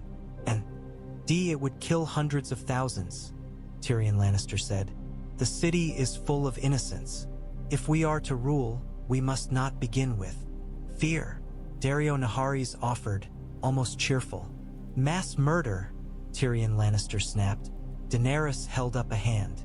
Tyrion fell silent. Daario's smile remained, but his eyes sharpened with attention. "We will not burn King's Landing today," Daenerys Targaryen said. "Not unless the realm gives me no other choice." Olenna Tyrell leaned on her cane, studying Daenerys as if seeing whether the young queen's spine was iron or merely polished wood. "And if they give you no choice?" Olenna Tyrell asked. Daenerys's voice hardened. "Then they will learn why my house's words are fire and blood," Daenerys Targaryen said. The room stilled. Even the sand snakes looked briefly pleased. Tyrion Lannister exhaled, relieved at the balance in the words. Restraint, but not weakness. Daario Naharis leaned closer, voice low enough that only Daenerys could hear. "Say it again," Daario Naharis murmured. "Let them remember." Daenerys did not look at him. She kept her gaze on the table, on the painted city she meant to take without becoming the monster they already feared. Outside, a dragon roared, and the sound rolled through the stone like a heartbeat. The council broke apart the way a storm broke. Suddenly, leaving the air heavy with what had been said and what had not. Yara Greyjoy went first, boots striking stone with impatience, already thinking in terms of ships and tides. Ellaria Sand and her daughters flowed after her, a bright ribbon of Dornish heat threading through Dragonstone's cold corridors. Theon Greyjoy lingered a moment, eyes on Daenerys as if he wanted to say something and could not find words that did not hurt. Olenna Tyrell did not hurry. She moved as if time belonged to her, cane tapping a slow rhythm against basalt. When Daenerys turned to leave, Olenna fell into step beside her without asking permission, as naturally as if the castle had been hers all along. Daenerys let her. Some women demanded space by creating it. Olenna Tyrell simply occupied it. They walked through a corridor carved with dragon faces, stone jaws open, teeth bared. Torchlight made the carvings seem almost amused at the living things passing beneath. "You are young," Olenna Tyrell said, not unkindly, not kindly either, merely factual. Daenerys kept her face smooth. "I have seen more than most old men," Daenerys Targaryen replied. Olenna Tyrell's eyes glittered. "So have I," Olenna Tyrell said. "And let me tell you what I have learned. Men are good at two things: killing and convincing themselves it is necessary." Tyrion Lannister followed behind them, expression pinched. as if he could feel every word Olenna Tyrell threw like a stone and was trying to decide which ones would bruise. Mhysa trailed at Daenerys' other side, attentive, silent. Daenerys could feel Daario's presence even when she did not look. Like heat at the edge of torchlight, the sense of an animal listening. Olenna Tyrell glanced sideways at Daenerys. "You speak of not burning King's Landing," Olenna Tyrell said. "That is admirable. It is also dangerous." Daenerys' voice remained controlled. "It is dangerous to become what my enemies say I am," Daenerys Targaryen said. Olenna's cane struck stone a little harder. "Your enemies will say you are a monster no matter what you do," Olenna Tyrell said. "If you give a starving man bread, he will still call you foreign when the next winter comes." Daenerys' throat tightened. "Then what would you have me do?" Daenerys Targaryen asked. Olenna Tyrell stopped walking. The torch beside them hissed, spitting a spark. Olenna turned her head slightly, and her gaze flicked past Daenerys' shoulder. Daario Naharis stood near an archway carved like a dragon's spine, half in shadow. He looked lazily attentive, but his eyes were fixed, sharp, listening. Olenna Tyrell smiled faintly, the way a woman smiled at a chessboard when she saw the trap she could set. "First," Olenna Tyrell said, "I would have you stop surrounding yourself with men who want you for different reasons and pretending those reasons won't conflict." Daenerys held Olenna's gaze. "Speak plainly," Daenerys Targaryen said. Olenna Tyrell's smile widened, still without warmth. "Tyrion Lannister wants to save your soul," Olenna Tyrell said. "Varys wants to save the realm. Grey Worm wants to save you. Mhysa wants to save the best part of you." Her eyes slid again deliberately to Daario Naharis. "And that one wants to save the part that wins." Daario Naharis stepped forward, as if the words had hooked him. His smile was bright, almost delighted by the insult. "It is not an insult to want her to win," Daario Naharis said. Olenna Tyrell's gaze did not soften. "It can be," Olenna Tyrell replied, "when winning requires you to become something that will eat you alive." Daario's smile faltered, just for a heartbeat, then returned sharper. "You speak like a woman who has lost," Daario Naharis said. Olenna Tyrell's eyes flashed. "I have lost everyone I loved," Olenna Tyrell said, voice suddenly hard as steel. "Do not confuse grief with weakness." The corridor seemed colder. Tyrion Lannister swallowed, his face strained. Mhysandiai's eyes lowered, as if giving Olenna Tyrell's pain the respect of silence. Daenerys felt a pulse of heat in her chest. Anger at the cruelty, at the truth, at the way Olenna Tyrell's grief mirrored the future Daenerys feared. "Enough," Daenerys Targaryen said quietly. Olenna Tyrell's cane tapped once, as if concluding a point. "I will be brief then," Olenna Tyrell said. "Cersei Lannister is not careful. She is cruel. She will not hesitate. If you hesitate too long, you will die. If you wish to win, you must not let men who fear their own darkness chain you." Tyrion Lannister's mouth tightened. "Fear of darkness is not weakness," Tyrion Lannister said. Olenna Tyrell looked at him with something like pity. "No," Olenna Tyrell said, "but pretending you can win without it is." She turned back to Daenerys, and her eyes softened just slightly, enough to make the next words feel like a hand on a shoulder. "You are a dragon," Olenna Tyrell said. "Be a dragon." Daario Naharis' grin returned fully, pleased. Mhysandiai's expression tightened, worried. Daenerys held Olenna Tyrell's gaze and felt the weight of the advice settle. It was not a command. It was a reminder of what the world would force her to become if she let it. "I will decide what I am," Daenerys Targaryen said. Olenna Tyrell inclined her head, accepting the answer as much as she ever accepted anything. "Good," Olenna Tyrell said. "Just make sure you decide before the enemy decides for you." As Olenna Tyrell moved on down the corridor, cane tapping, Daenerys felt Daario Naharis step closer. He spoke softly, almost amused. "I like her too," Daario Naharis said. Daenerys did not look at him. "Do not," Daenerys Targaryen said. Daario's chuckle was low. Do not what? Daario Naharis asked. Do not let her words make you bolder, Daenerys Targaryen said. Daario's voice was gentle, and somehow that was more dangerous. Your Grace, Daario Naharis said. I am already bold. The case. Tie-in is whether you will use it. Daenerys walked on without answering, but the dragon carvings along the corridor seemed to watch her with grinning stone mouths. Dragonstone had a castle and it had a village. The village was small, stubborn, and wary, built of stone huts crouched against the wind. Nets hung like gray veils between posts. Smoke curled from chimneys in thin, reluctant threads. The people here lived on fish and salt and whatever trade could be pried from passing ships. They had watched banners change over the years, Baratheon, then nothing, and now the three-headed dragon. They watched the foreigners with the same careful hostility they might have given a storm cloud. Daario Naharis went down to them the third day after the council, before dawn had fully lifted the mist. He wore a plain cloak over his usual bright colors, though a strip of blue silk still peered at his throat like a defiant tongue. 2 second sons followed him, both men chosen for their silence rather than their swagger. They moved through the village like wolves among sheep, not because they snarled, but because they did not need to. A fisherman glanced up from mending a net and froze. His hands stopped moving, fingers tangled in rope.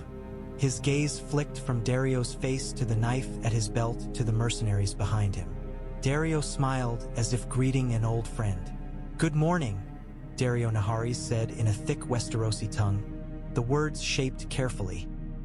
He had learned quickly that Westeros did not speak the fluid Valyrian of the free cities. His common tongue was blunt like its people. The fisherman did not smile back. What do you want?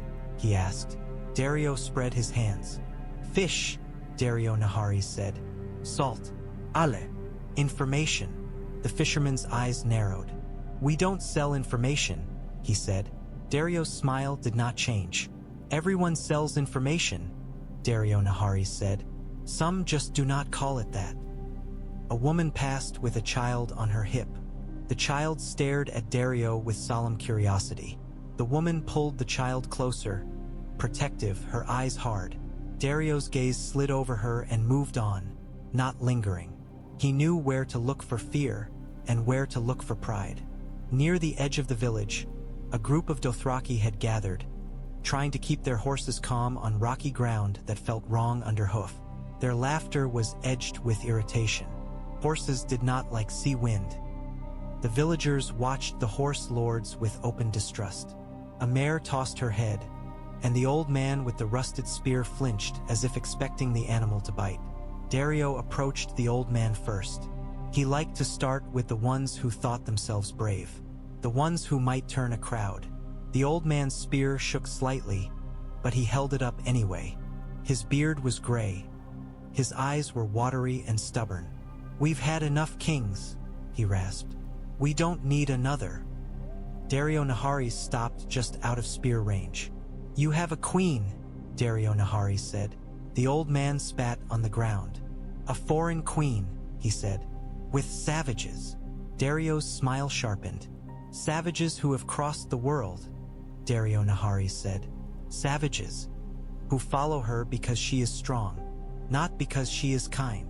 The old man's eyes flicked to the Dothraki. They'll take our women, he muttered. Daario's gaze hardened, just for a breath. They will take nothing without her permission, Daario Naharis said. And she does not permit it. The old man snorted. We'll see. Daario reached into his cloak and drew out a small pouch. He tossed it lightly. The old man fumbled and caught it, surprised by the weight. Coin clinked. Silver, not the dull copper these people traded like prayers. The old man stared at the pouch as if it might bite. What's this? He demanded. Payment, Daario Naharis said. For fish, for salt, for ale. His eyes held the old man's. And for remembering that the queen protects her own. The old man's fingers tightened around the pouch. The temptation was visible, a war in his face between pride and hunger. You can't buy us, the old man said, but his voice lacked conviction. Daario's smile was gentle. Of course not. Daario Naharis said. I do not wish to buy you. He stepped closer, just enough to make the old man lean back unconsciously. I wish you to choose. The old man swallowed. Choose what? He asked.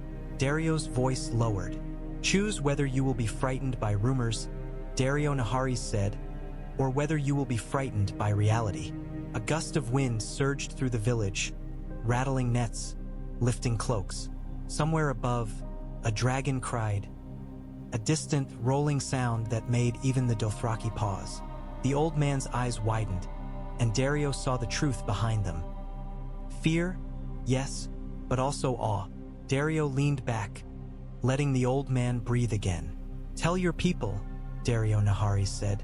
The queen will pay for what she takes. She will not burn you unless you make her. He let the threat sit in the air, unspoken but clear. The old man's jaw worked.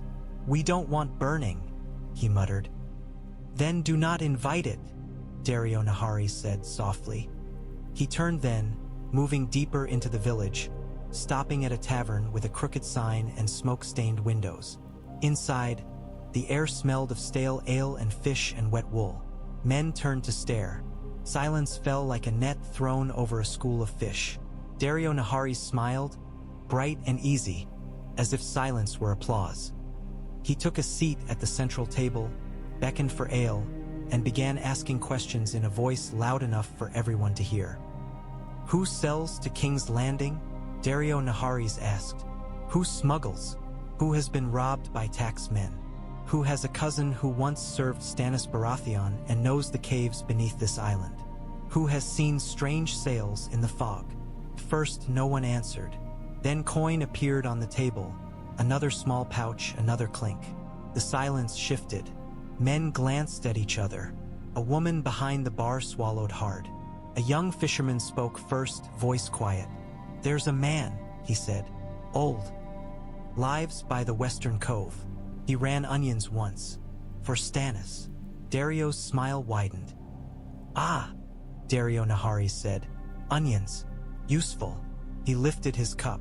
To old smugglers, then. No one raised a cup with him, but eyes watched, and fear began to mix with something else. Opportunity. Outside, the wind howled, and Dragonstone listened as its village began, slowly, to bend. Varys found Daario Naharis where the castle met the sky. The cliff walkway clung to Dragonstone's side like a scar. Sea spray drifted up in cold bursts, dampening hair and cloaks. Below, the waves slammed against black rock, relentless as consequence. The wind was strong enough to shove at a man's balance, as if testing whether he belonged on solid ground. Daario Naharis leaned on the stone rail as if he could not be pushed from anywhere. He watched the horizon, eyes narrowed, a hunter studying a coastline. When Varys approached, Daario did not turn right away. He waited, letting the wind carry the scent of soap and ink. I wondered how long it would take, Daario Naharis said at last. Varys smiled faintly. How long for what? Varys asked. For you to decide I am a problem, Daario Naharis replied. Varys's hands were folded inside his sleeves, calm as ever. I do not decide such things, Varys said. I observe. I consider. I worry. Daario turned then, resting his back against the rail, arms crossed. The wind tugged at his cloak. Worry, Daario Naharis repeated, amused. That is a polite word for fear. Varys's eyes were gentle. Fear keeps us alive, Varys said. It also keeps us honest. I fear for the realm. I fear for Daenerys Targaryen, because she has enemies who would happily see her dead. His gaze slid over Daario, measuring. And I fear for her because she has friends who might ruin her. Daario laughed softly. You speak as if you are her friend, Daario Naharis said. Varys did not bristle. I am her servant, Varys said. I serve the realm. If she is good for the realm, I serve her. Daario's smile sharpened. And if she is not? Daario Naharis asked. Varys's gaze held steady. Then I will do what I have always done, Varys said. I will act. The wind rose, and above them a shadow crossed the light as Drogon passed overhead, huge and silent. Daario looked back at Varys. "Is this where you threaten me?" Daario Naharis asked. Varys' smile was mild. "I rarely threaten," Varys said. "Threats are so crude. I prefer clarity." Daario's eyes narrowed. "Then be clear," Daario Naharis said. Varys stepped closer. "Daenerys Targaryen is not a prize," Varys said. "She is not a woman to be claimed by proximity and flattery. She is a ruler. She must make decisions that will shape millions of lives. If you confuse your desire with her destiny, you will become dangerous to her." Daario's smile faded a fraction, replaced by something harder. "You think I do not know what she is?" Daario Naharis asked. "I think you know," Varys said. "I also think you do not care, if what she is conflicts with what you want." Daario's laughter returned, colder. "You are wrong," Daario Naharis said. "I care that she lives. I care that she wins. I care that she sits on her throne instead of dying on some battlefield because men like you wanted to play at mercy." Varys' eyes did not waver. "Mercy is not a game," Varys said. "It is the difference between a ruler and a butcher." Daario pushed off the rail, closing the distance until they were a step apart. "I have been called worse than butcher," Daario Naharis said softly, "and yet I still stand." Varys looked up at him without fear. "So do spiders," Varys said, "until someone notices the web." Daario's eyes flashed with sudden delight. "Ah," Daario Naharis said, "there you are. I was wondering when you would show teeth." Varys' expression remained serene. "I am showing you something more useful than teeth," Varys said. "A warning." Daario tilted his head.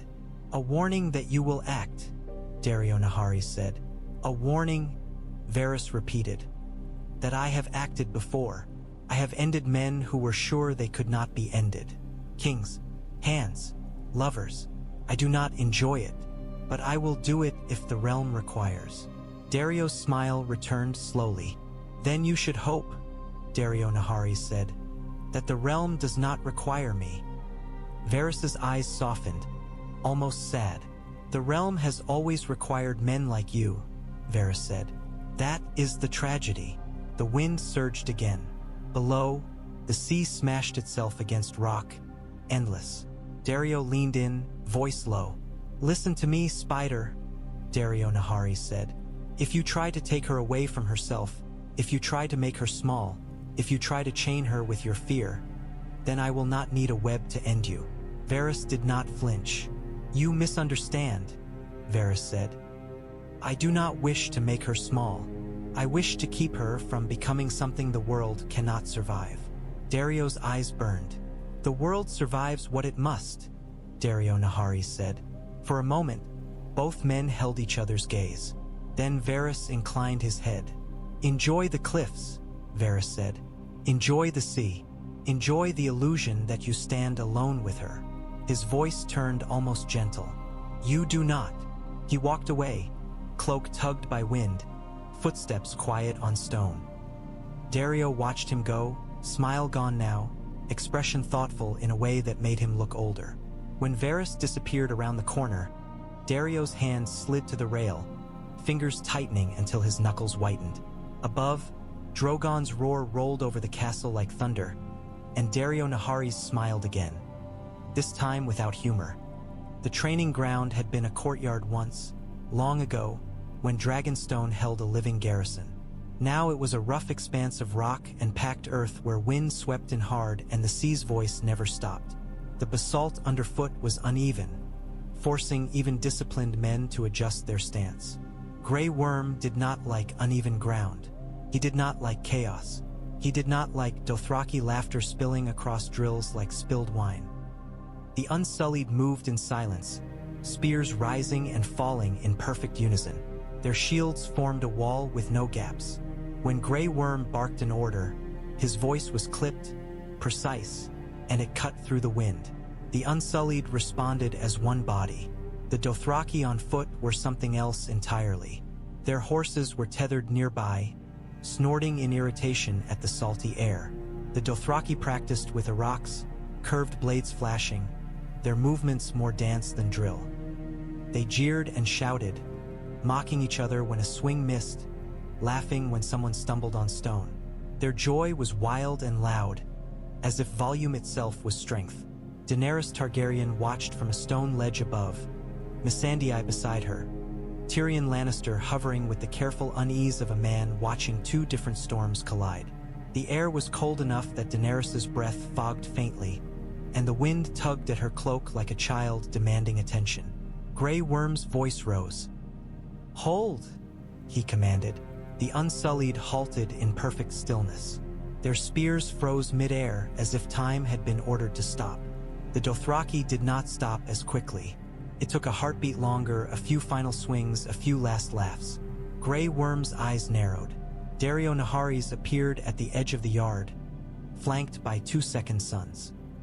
He wore leather, not armor, and moved with the loose confidence of a man who expected no one to touch him unless he allowed it. A knife gleamed at his belt. Another was strapped beneath his sleeve. Grey Worm's gaze snapped to him, and the tension in his shoulders tightened. Daario smiled, as if delighted to be watched. "Beautiful," Daario Naharis said, gesturing at the Unsullied formation. "Like a wall." His gaze slid to the Dothraki. "And like a fire." Grey Worm did not answer. Daario stepped into the yard, stopping near the edge of the Unsullied line. "You train them for battle," Daario Naharis said to Grey Worm. Grey Worm's voice was flat. "Yes, you train them to die well," Daario Naharis said. Grey Worm's eyes hardened. "They do not die," Grey Worm said. "They kill." Daario's smile widened.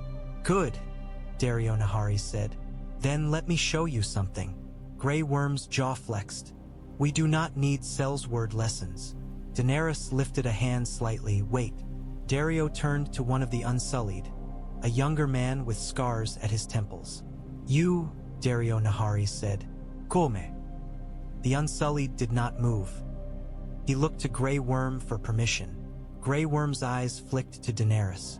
Daenerys nodded once. Grey Worm's voice was Tig. "Ichti go," Grey Worm said. The Unsullied stepped forward, spear in hand, posture rigid. Daario Naharis drew his own knife short, designed for close work. He held it low, loose, the opposite of the Unsullied's disciplined posture. "Attack me," Daario Naharis said. The Unsullied lunged, spear thrusting toward Daario's chest with lethal precision. Daario moved like water. He stepped to the side, caught the spear shaft with one hand and twisted, redirecting. His knife flashed up, tapping the Unsullied's ribs, then his throat, then the soft place under his arm, each touch a promise of where steel could go. The Unsullied froze, suddenly aware of how close the blade had been. Daario leaned in. "In a melee," Daario Naharis murmured, "you do not have room for pretty thrusts." He stepped back, releasing the spear. Again, the Unsullied attacked again, faster.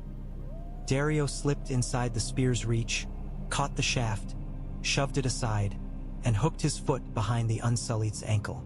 The Unsullied stumbled, balance disrupted by the uneven ground. Daario's knife was at his throat in the same heartbeat. Silence fell even among the Dothraki. Grey Worm's face was stone. "Enough," Grey Worm said. Daario stepped back. "Your men are strong," Daario Naharis said. "They are disciplined. They are brave." He sheathed the knife. "But discipline can become predictability. Predictability is death." Grey Worm's eyes burned. "You would have them fight like cowards," Grey Worm said. Daario's smile turned sharp. "I would have them fight like survivors," Daario Naharis said. Daenerys Targaryen descended from the ledge. She stepped between them, meeting Grey Worm's gaze first. "Grey Worm," Daenerys Targaryen said, "the Unsullied are the spine of my army. They will remain disciplined." She turned to Daario. "And they will also learn to adapt." Grey Worm's jaw tightened. "The Unsullied do not need to learn from Sellswords," Grey Worm said again. Daenerys's voice softened slightly. "You taught them to obey," Daenerys Targaryen said. Teach them now to win. Grey Worm held her gaze, then dipped his head. As you command, Grey Worm said. Tyrion exhaled slowly. Missandei's fingers brushed Daenerys' sleeve, a quiet grounding. Daenerys watched the training ground and felt the shape of her army. Different forces, different hearts, different kinds of loyalty, trying to become one blade. And blades, she knew, cut both ways. Melisandre arrived without the clamor of a court. No trampits, no banners. Just a woman in red walking through Dragonstone's halls as if she had never left. Her footsteps quiet on stone that remembered her prayers. Daenerys Targaryen met her near the painted table, the air thick with torch smoke and old history. The red priestess's robe was deep as fresh blood. A ruby hung at her throat and seemed to catch the light in a way that felt wrong, as if it were lit from within. Her eyes were calm, and in their calmness Daenerys felt something ancient. Tyrion Lannister's mouth tightened. Varys's expression was carefully controlled, but his gaze was sharp, and beneath it Daenerys sensed fury held on a leash. Missandei watched with quiet attentiveness, her face neutral but her posture subtly wary. Grey Worm stood near the doorway, spear in hand, as if the woman in red might draw a blade at any moment. Daario Naharis leaned against a stone pillar, arms crossed, looking at Melisandre as if she were a snake he had not yet decided to kill. Daenerys Stormborn, Melisandre said, voice smooth. The one who was promised. Daenerys' spine stiffened at the phrase. I have not summoned you, Daenerys Targaryen said. Melisandre inclined her head. No, Melisandre said, but this is my home as much as it is yours. Dragonstone calls to those who serve fire. Daario Naharis made a quiet sound of amusement. Fire, Daario Naharis murmured. Everyone serves fire when it is close enough. Varys stepped forward. You have no right to call anything home, Varys said, voice soft but edged. Not after what you did to Stannis Baratheon's child. Melisandre did not flinch. I did what I believed was necessary, Melisandre said. I was wrong. Daario Naharis' smile sharpened. That is a convenient prayer, Daario Naharis said. Say it after the child screams, and you are absolved. Melisandre's gaze slid to him. You, Melisandre said softly. Daario's grin did not fade. Me, Daario Naharis agreed. Melisandre's eyes lingered. You burn in strange ways, Melisandre murmured. Not like a king, not like a hero, like a torch in an alley. Daario's smile froze for half a heartbeat, then returned brighter. Flattering, Daario Naharis said. Daenerys Targaryen lifted her chin. Why are you here? Daenerys Targaryen asked. Melisandre turned back to Daenerys. Because the war you see is not the only war, Melisandre said. Because while you plan to take a city, something older than cities is moving in the dark. Daenerys felt a chill.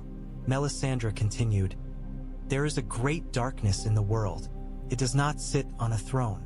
It does not wear a crown. It wears cold. Tyrion Lannister shifted uneasily.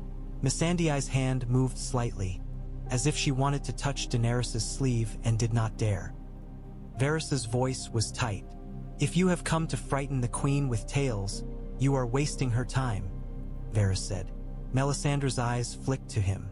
I do not need to fright. And her, Melisandre said. Her blood remembers fear. She looked back at Daenerys. You will need allies, not only in the south. The north must be brought to you. Daenerys' jaw tightened. The north has a king, Daenerys Targaryen said. Melisandre nodded once. Jon Snow, Melisandre said. He is not what he seems.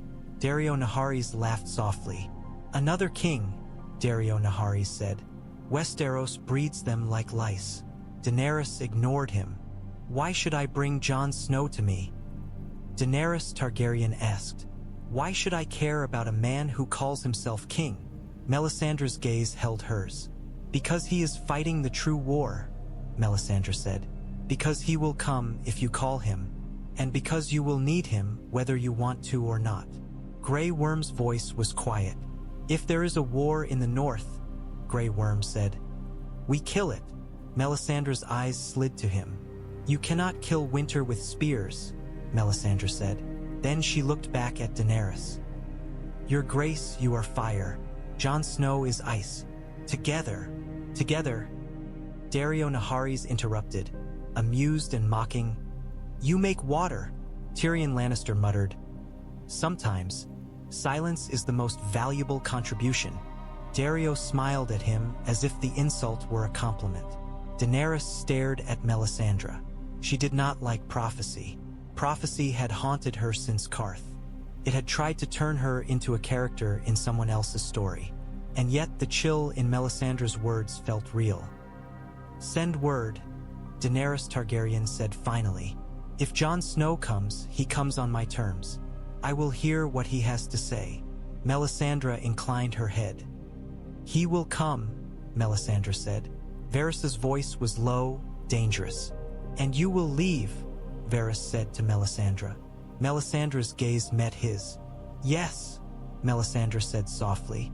I will leave, but I will return when the war is here. Daario's smile faded slightly as he watched her. He did not believe in gods, but he believed in dangerous people.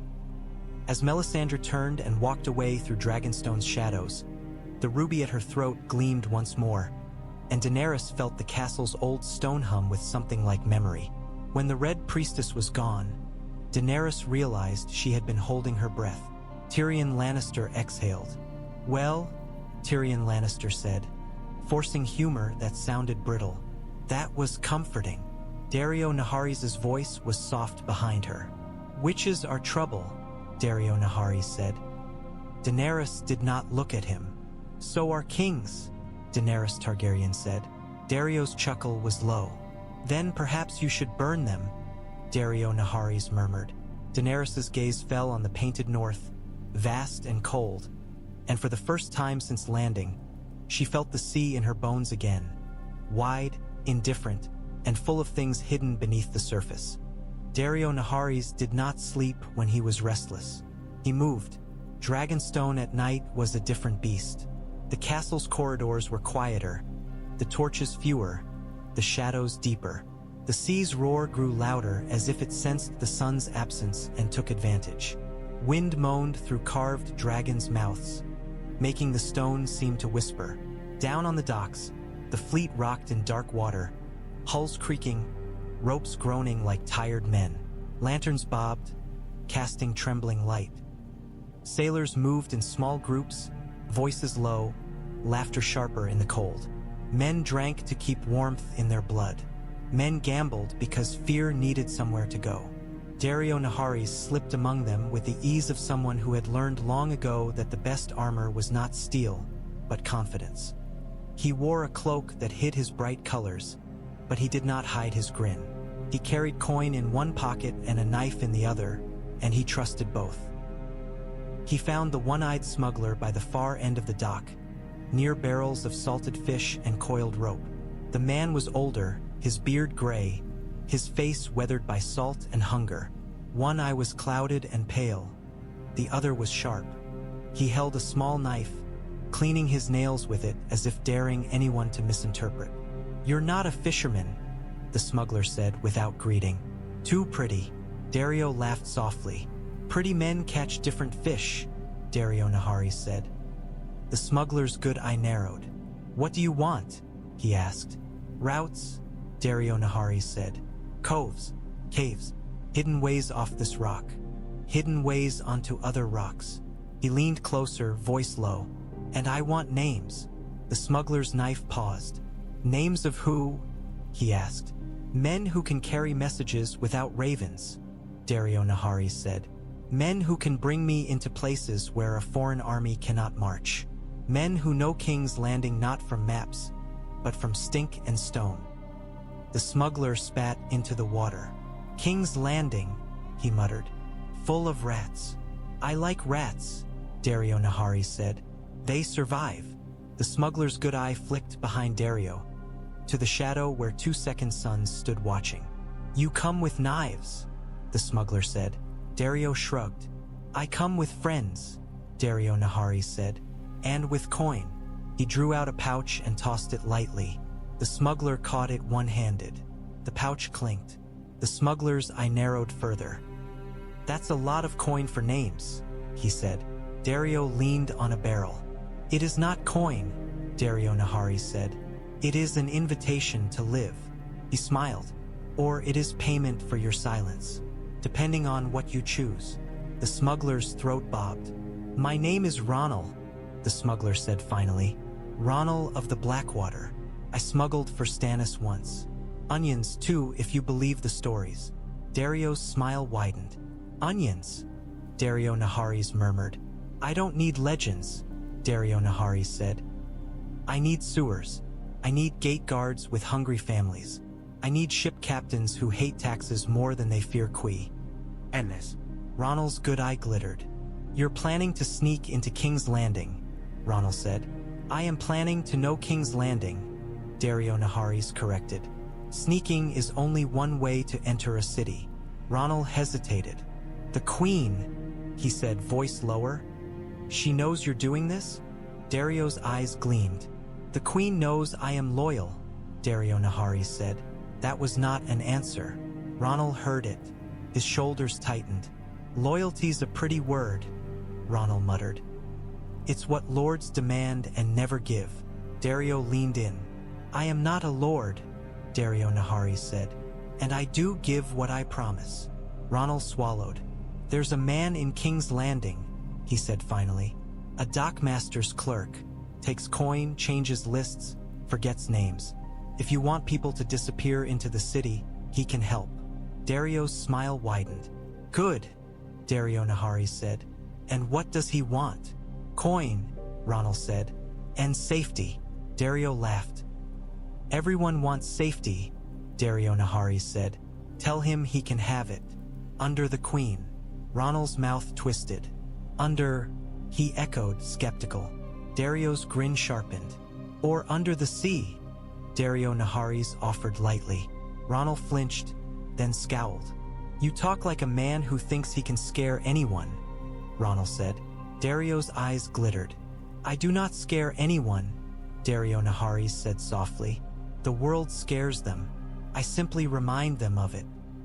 Above, somewhere in the dark sky, a dragon cried. The sound rolled down to the docks and made sailors pause, heads lifting, eyes wide. Daario watched their faces and felt satisfaction settle. Westeros did not know the Queen yet, but it already knew her shadow. He turned back to Ronald. "Bring me to your clerk," Daario Naharis said. "Not tomorrow, not next week. Soon." Ronald hesitated, then nodded once. "Soon," he said. Daario patted his shoulder. "Good," Daario Naharis said. "You are making a wise choice."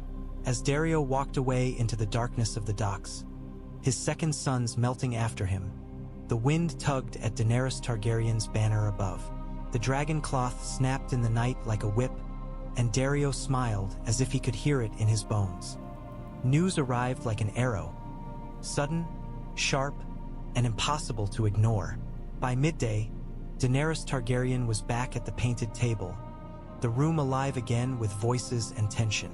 The allies had returned, drawn by urgency. The painted coastline seemed to glow under torchlight as if the map itself knew war was coming. Tyrion Lannister held a scroll in his hand, knuckles white. Varys stood beside him, eyes narrowed, already thinking in layers. Grey Worm's posture was rigid. Missandei stood near Daenerys, quiet but attentive. Yara Greyjoy leaned over the table, finger stabbing at Blackwater Bay. "My uncle won't stay in King's Landing," Yara Greyjoy said, voice rough with hatred. "He'll sail. He'll hunt us.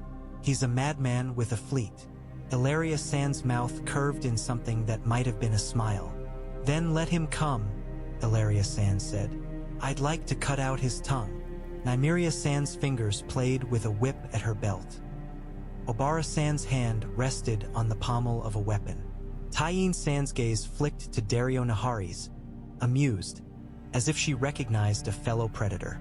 Olenna Tyrell stood with her cane, eyes fixed on the map as though she could will Cersei's throat to appear beneath her hand. Her grief was a quiet fire, It did not flicker. It burned.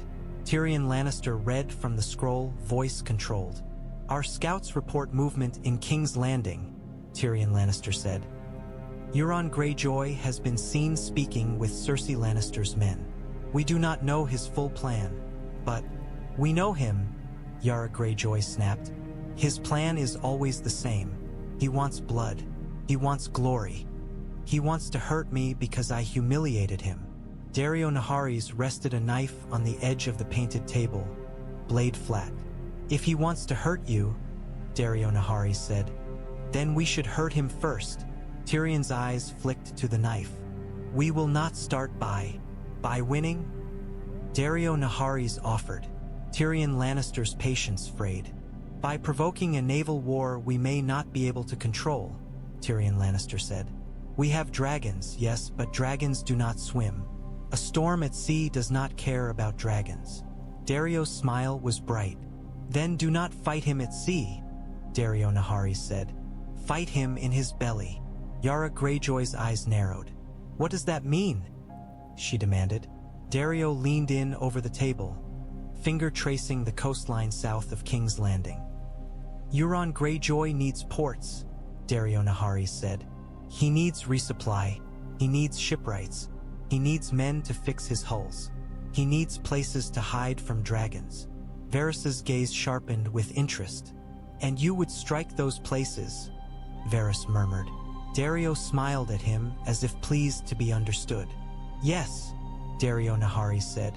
"Not with armies, not with banners, with fire in the night, with knives, with salt in the wrong barrels." He looked to Daenerys. "Give me a few men. I will find where he plans to dock. I will burn his supplies. I will make his fleet hungry." Tyrion Lannister shook his head. "Jo, your solution to every problem is arson," Tyrion Lannister said. Daario's grin sharpened.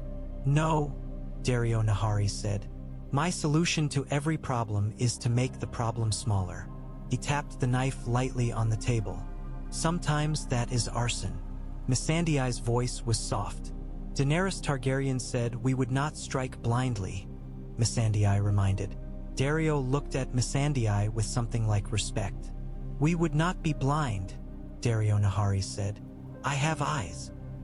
Varys's gaze flicked to Daenerys. Daenerys Targaryen felt the room's attention settle on her. The painted table seemed suddenly too small to hold all the lives it represented. "You want my leave?"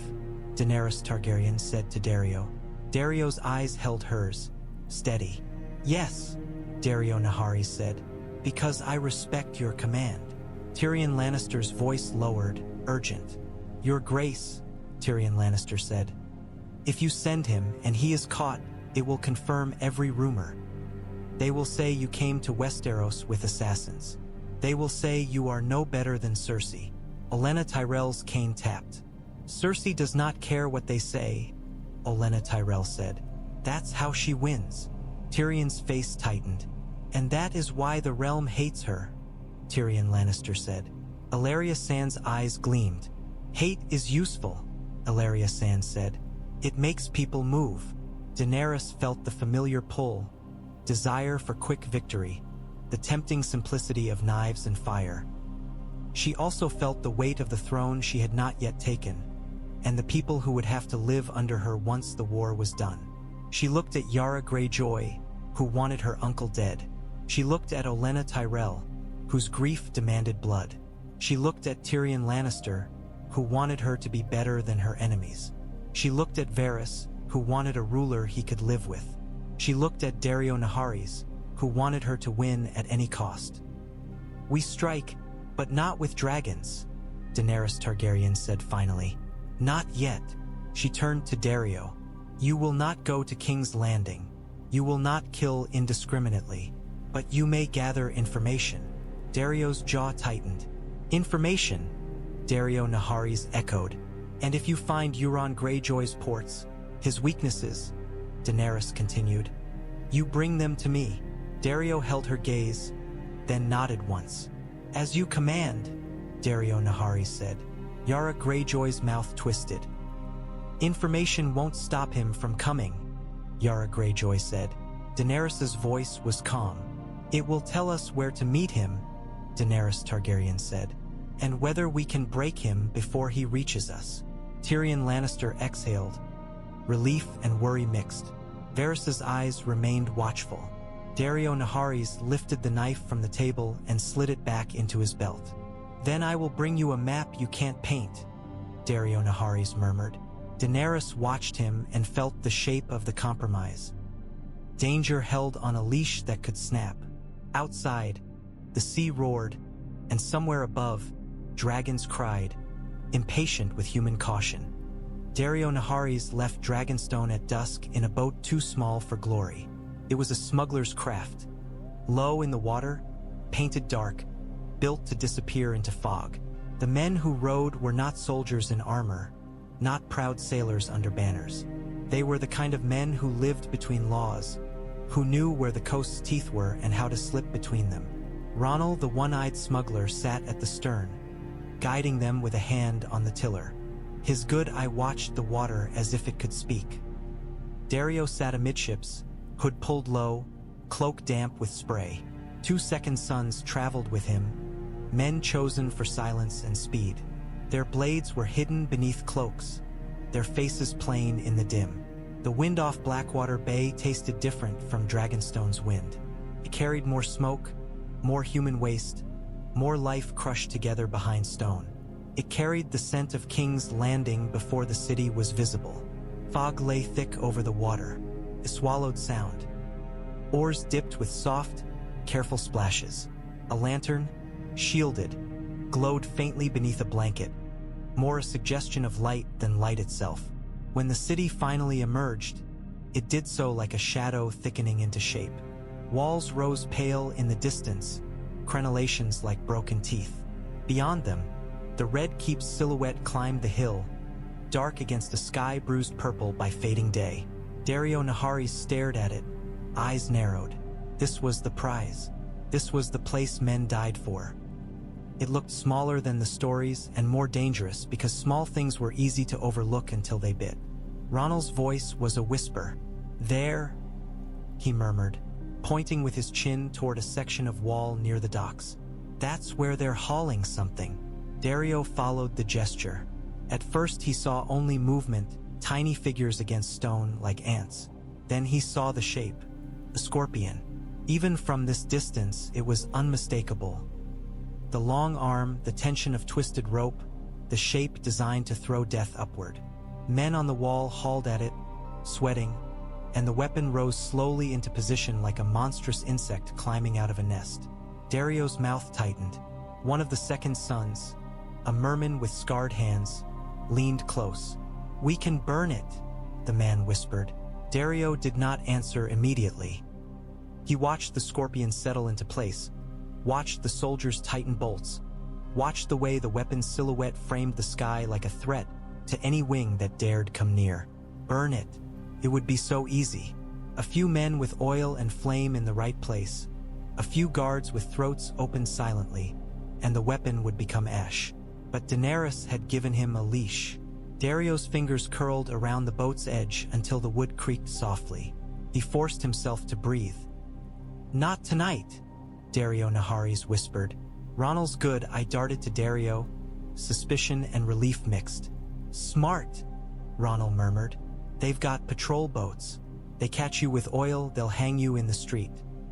Daario smiled without humor. "They will hang someone," Daario Naharis said. "It will not be me." They drifted closer to the docks, staying in shadow. The fog helped. Sounds grew clearer. Distant shouting, the clank of chains, the muffled roar of a city that never truly slept. Ronald guided them toward a smaller pier where fishing boats clustered. "The clerk," Ronald whispered. "He'll be near the dockmaster's office." Daario nodded and stood carefully, keeping his balance as the boat rocked. His cloak was damp. His boots were wet. He felt alive in a way he always did when danger sharpened the world. They slipped onto the pier like ghosts. The wood was slick with slime and fish scales. A rat scuttled past, bold as any lord. A man in a wool cap stood near a stack of crates, writing something on a slate. He looked up as they approached, eyes narrowing. Ronald spoke first, low. "You like forgetting names," Ronald said. The clerk's eyes flicked to Ronald's face, recognized him, and tightened.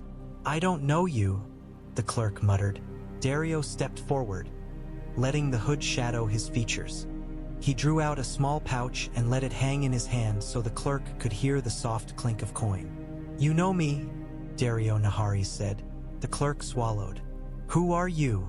he whispered. Dario's smile was a sliver in darkness. "A man who wants to walk in your city," Daario Naharis said. "A man who wants to know where the weapons are being built. A man who pays well and kills quietly." He leaned closer. "And a man who belongs to Daenerys Targaryen." The clerk's eyes widened at the name, fear blooming. "The Dragon Queen," he whispered. Daario let him taste the fear. "Yes," Daario Naharis said. "Her." The clerk licked his lips. "If they find out," he began. "They will not," Daario Naharis said. "Because you will forget." The clerk stared at the coin pouch as if it were salvation and doom. After a heartbeat, he reached out and took it. "Good," Daario Naharis murmured. From somewhere above, on the wall, the scorpion creaked as if settling, and Daario felt his muscles tighten again. He could burn it. Not tonight, he told himself. Not until the Queen chose. But as they slipped back into the fog, carrying names and locations and the taste of King's Landing stink in their throats, Daario Naharis knew one thing with certainty. Westeros would not give Daenerys time. It would force her hand. And when it did, the knives would come out. The night wind tried to pull Dragonstone apart stone by stone. It slammed into battlements. It tore at cloaks. It carried the sea's salt up in cold bursts that stung the eyes. The moon turned the water below into hammered steel. Daenerys Targaryen stood on the battlements and watched the dark horizon, feeling the castle's old bones beneath her feet. She did not sleep easily here. Dragonstone did not soothe. It sharpened. Daario Naharis came to her like a shadow that knew her shape. He climbed the steps without announcing himself, moving too quietly for a man who liked attention. His cloak was damp. His hair was wind-tossed. His eyes were bright with the kind of excitement he usually tried to hide beneath jokes. He stopped a step away and went down to one knee, the gesture sudden and strange from him. In his hands he held folded parchment, edges smudged, as if it had been drawn quickly in darkness. "My queen," Daario Naharis said. Daenerys's eyes narrowed. "You were gone," Daenerys Targaryen said. "You told me to gather information," Daario Naharis said. "I gathered." He held up the parchment. Daenerys took it and unfolded it against the wind, pressing it down with her palm. The map was crude compared to the painted table's detail, but it had something the table lacked. Notes in quick, sharp handwriting, names, timings, smells. It marked docks, patrol routes, a warehouse near the river, a tower where scorpions were being hauled into place. Her stomach tightened at the word scorpion written in a jagged hand. "There are at least 4, Daario Naharis said, voice low. "Perhaps more being built. The weapons are moved at night. The men guarding them are not Kingsguard. They are hired. Hungry. They can be bought." Daenerys looked down at the names listed: dock clerks, gate watchman, a stable boy, a brewer with a cousin in the city watch. "You built this," Daenerys Targaryen said. "I began it," Daario Naharis said. "It will grow." Behind them, footsteps approached on stone. Daenerys glanced up and saw Melisandre standing a short distance away, cloak wrapped tight, watching with worried eyes. Grey Worm was with her, posture rigid, gaze fixed on Daario as if measuring the distance to strike. Tyrion Lannister and Varys appeared from the stairwell, a raven scroll in Tyrion's hand. Tyrion's face was pale. Daenerys felt the shift immediately. "What is it?" Daenerys Targaryen asked. Tyrion held out the scroll. "From our scouts," Tyrion Lannister said. "Euron Greyjoy has sailed." Varys's voice was soft. "And Cersei Lannister is preparing the city," Varys said. "More patrol boats, more chain on the Blackwater. The scorpions are real." Daenerys stared at the horizon. Far out at sea, faint points of torchlight trembled, too far to name, but close enough to suggest movement. Above, Drogon circled, his silhouette cutting across the moon like a blade. He roared once, and the sound rolled across the water, deep and angry. Daario Naharis rose, stepping, close enough that Daenerys could hear him over the wind. "Now you see," Daario Naharis said. "They are not waiting. They are moving. They will come for you. They will come for your allies. They will come for your dragons." Daenerys's fingers tightened on the parchment. "Do not tell me what I already know," Daenerys Targaryen said. "Then decide," Daario Naharis said. Missandei's voice floated to her, soft. "Daenerys Targaryen, do not let fear choose for you." Daenerys looked at Missandei, at Tyrion, at Varys, at Grey Worm. Then she looked back at Daario Naharis. "Summon Yara Greyjoy," Daenerys Targaryen said. "Summon the captains. We will not be caught sleeping." Tyrion nodded. Varys inclined his head, already turning away. Grey Worm moved without hesitation. Daario Naharis' smile returned, fierce. "Yes," Daario Naharis murmured. Daenerys held up the crumpled map. "This stays with me," Daenerys Targaryen said. "You do not act alone. Not in my name." Daario's gaze flickered, frustration and devotion wrestling. Then he bowed his head.